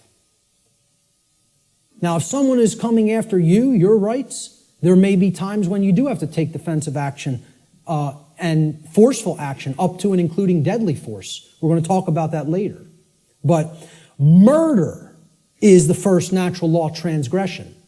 And if you want to go down to a subsection of this transgression, you could list it as a totally separate wrongdoing. I'm keeping it in the same basic category.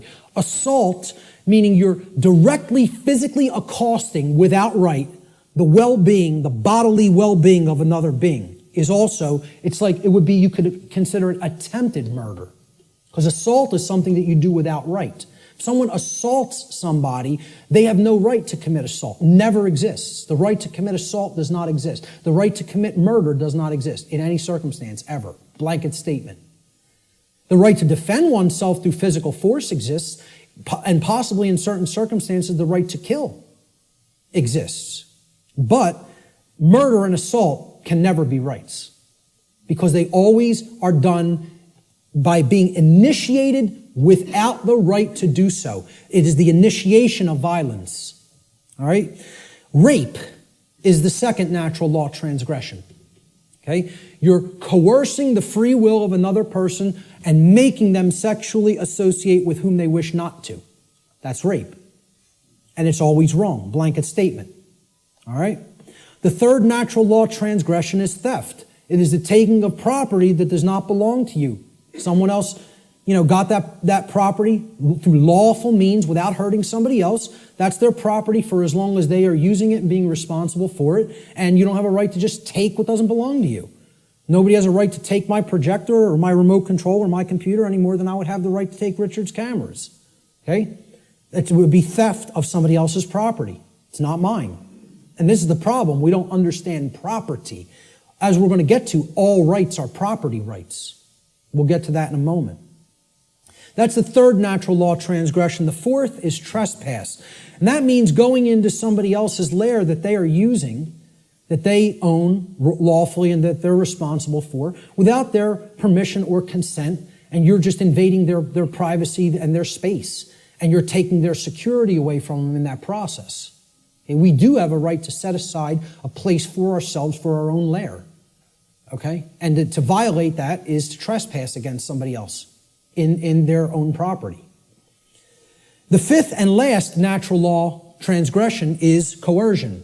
This is forcing somebody through the threat of violence to have their will comply with your will, whether they don't wish that to be the case or not. Making somebody do something that is against their will. Coercing them. And that's also not a right. Now, that's a small list. Very small list, right? We could add one more. We could add lying. Lying is also a wrongdoing. And I would consider that a theft of truth or a withholding of truth that somebody needs to understand to make accurate and informed decisions, lying to them. Okay? But essentially, these five are the overarching natural law transgressions.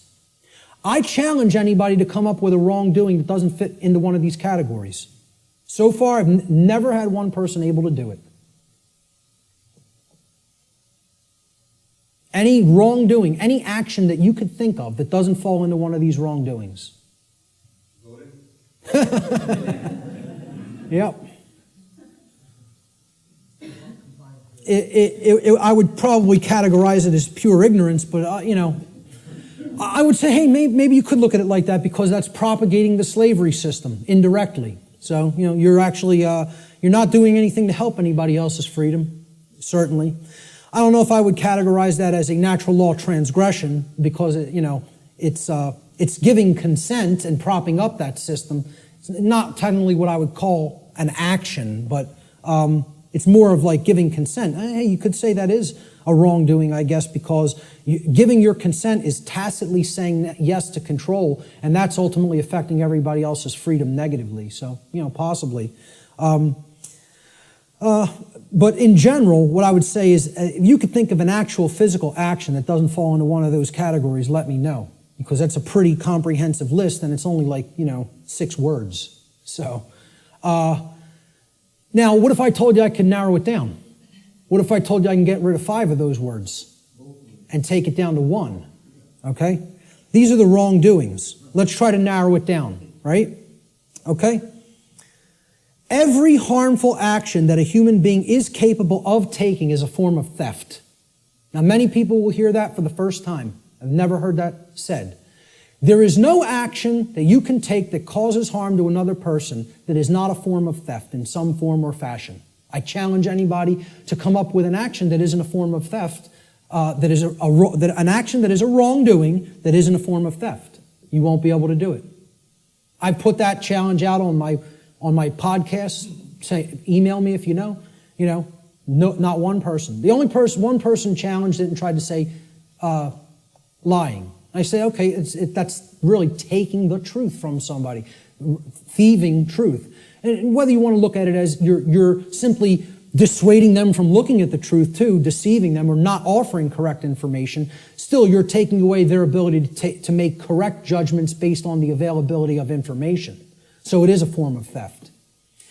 Some form of property. Now look at that word. Property. Proper, meaning right, is always being stolen when a wrongdoing is committed. All rights are property rights. All wrongs are theft of property. Once again, I challenge anybody. It's an open challenge. If you can find me a right that is not a property right, or a wrong that is not the theft of some form of property, please do it. Please let me know. Okay? Life is a form of property. So taking life you had no right to take, murder, is stealing property that wasn't your own, because that was that person's life, possessive. They own it. And I didn't have a right to just go and take it for no reason. Rights are a form of property, meaning actions that you may do because they are in harmony with natural law and do not cause harm to others. I don't have a right to stop you from taking. If you're not harming somebody else, nobody has a right to stop you from taking an action. You may perform any action which does not directly result in harm to somebody else. Okay? Rights are a form of property. Freedom is a form of property. Somebody doesn't have a right to take somebody else's freedom and hold them against their will just because they don't like what they're doing. They have a distaste for what they're doing. Or they want them to comply with their behavior, with their commands. Okay? They want them to make their behavior comply with commands that they're being given. So, if you really break it down, let's look at the wrongdoings once again. Murder. Is that not the taking of somebody else's life? Assault is the taking of their right to remain unharmed in their person. You're taking their health if you assault them, right? Their homeostasis in their body is being put under assault. And that's robbery. That's somebody taking something that isn't theirs to take. Rape. You're taking somebody else's free will to sexually associate with whom they choose to sexually associate. And therefore that's a property theft. Because that's their property, their free will. Theft itself says it right there. You're taking physical possessions that aren't yours to take from somebody else. Stealing. Trespass. You are taking someone's security in their own lair, as we talked about, which you don't have a right to take. That's also their property. Coercion. What are you taking? Somebody else's free will, which isn't yours to take. That's a gift from the Creator, which belongs to each individual. And if somebody's coercing somebody by telling them, you must do this because I said so, and if you don't do this, I will come and do some form of harm to you, that's not a right. That's a wrongdoing, coercion. And it's a form of theft. Exactly. Sure. You must buy this. Imagine this. Great. We're going to take 5 more minutes and then we're going to take an hour and 15-minute break. So all of these things are forms of wrongdoing, and they're all ultimately one wrongdoing in different forms. They are all theft, every one of them. There is only one wrongdoing. There's only one way anybody can wrong anybody else. Stealing. That's it. Every form of wrongdoing is a form of theft against another being and their property. A living being or their property must have been harmed in order for a violation of natural law or wrongdoing to have taken place. Any action which does not cause such harm is a right. There's the apophatic definition of a right. Through understanding what a wrongdoing is. And I'm telling you, billions of people, not millions, not hundreds of millions, billions of people on this planet do not know this. Could not tell you this. Because this is it. This is it, folks, right here. This is the crux of natural law. What is a right? What is a wrong? And I couldn't sleep last night. After we got home, I never have problems sleeping. Ever. Ever. I'm just going to tell you this before we break. I was laying in bed last night before I went to sleep for the night. Could not sleep because all I was thinking of is how preposterous. I told this to some people at lunch. I'm just sitting there thinking about how preposterous and ridiculous it is for me to even ever have to utter any of this. The fact that this is not 100% pure common sense knowledge on the earth is so abominably preposterous to me that all I was sitting there thinking is, how could I be going out and explaining this to people? This is what I must do? Me, though. It was almost like schizophrenic in a way. Because I was just thinking, I was waking up and then falling back to sleep and waking up thinking, where am I? Why am I here? And I'm the person who's coming out and doing this. And it's just so absurd and ridiculous to me. Some punk from South Philadelphia taking in the knowledge of the mystery traditions and teaching them to people. Me. It's the most ridiculous thing. I can't even imagine it, you know? I still can't. I can't imagine that it's necessary, you know? That's the position that our society is in. It's so profoundly sad that I can't believe it. And unless we deeply start to understand this and propagate this knowledge to other people, things are going to get worse and worse and worse and worse. And there's no reason for it. There's no reason to go down that path. We want to choose the way of maximum pain because we don't want to give up thoughts that we're addicted to just because the pattern has been there for as long as we can remember. We would rather go down the path to the grave and the abyss rather than admit we were wrong and just say, I need to give up this negative way of thinking. You know? I'm going to leave it right there and just say the bottom line to what this section comes down to is if someone hasn't been harmed, no wrongdoing has been committed. No victim, no crime, in other words. Many people insist, there doesn't have to be a victim for there to be a crime committed. You know how many people are rotting away in a jail cell right now as we speak who have never harmed another living being? You know how many people? Tens of thousands. Okay? And no one has any right to hold them. Unless you've harmed somebody else, nobody has a right to stop you from continuing to take the action that you are taking. Okay? We're going to talk about some of those things in the last section. So let's take an hour and 15-minute break, and we'll be back here at about 5:20.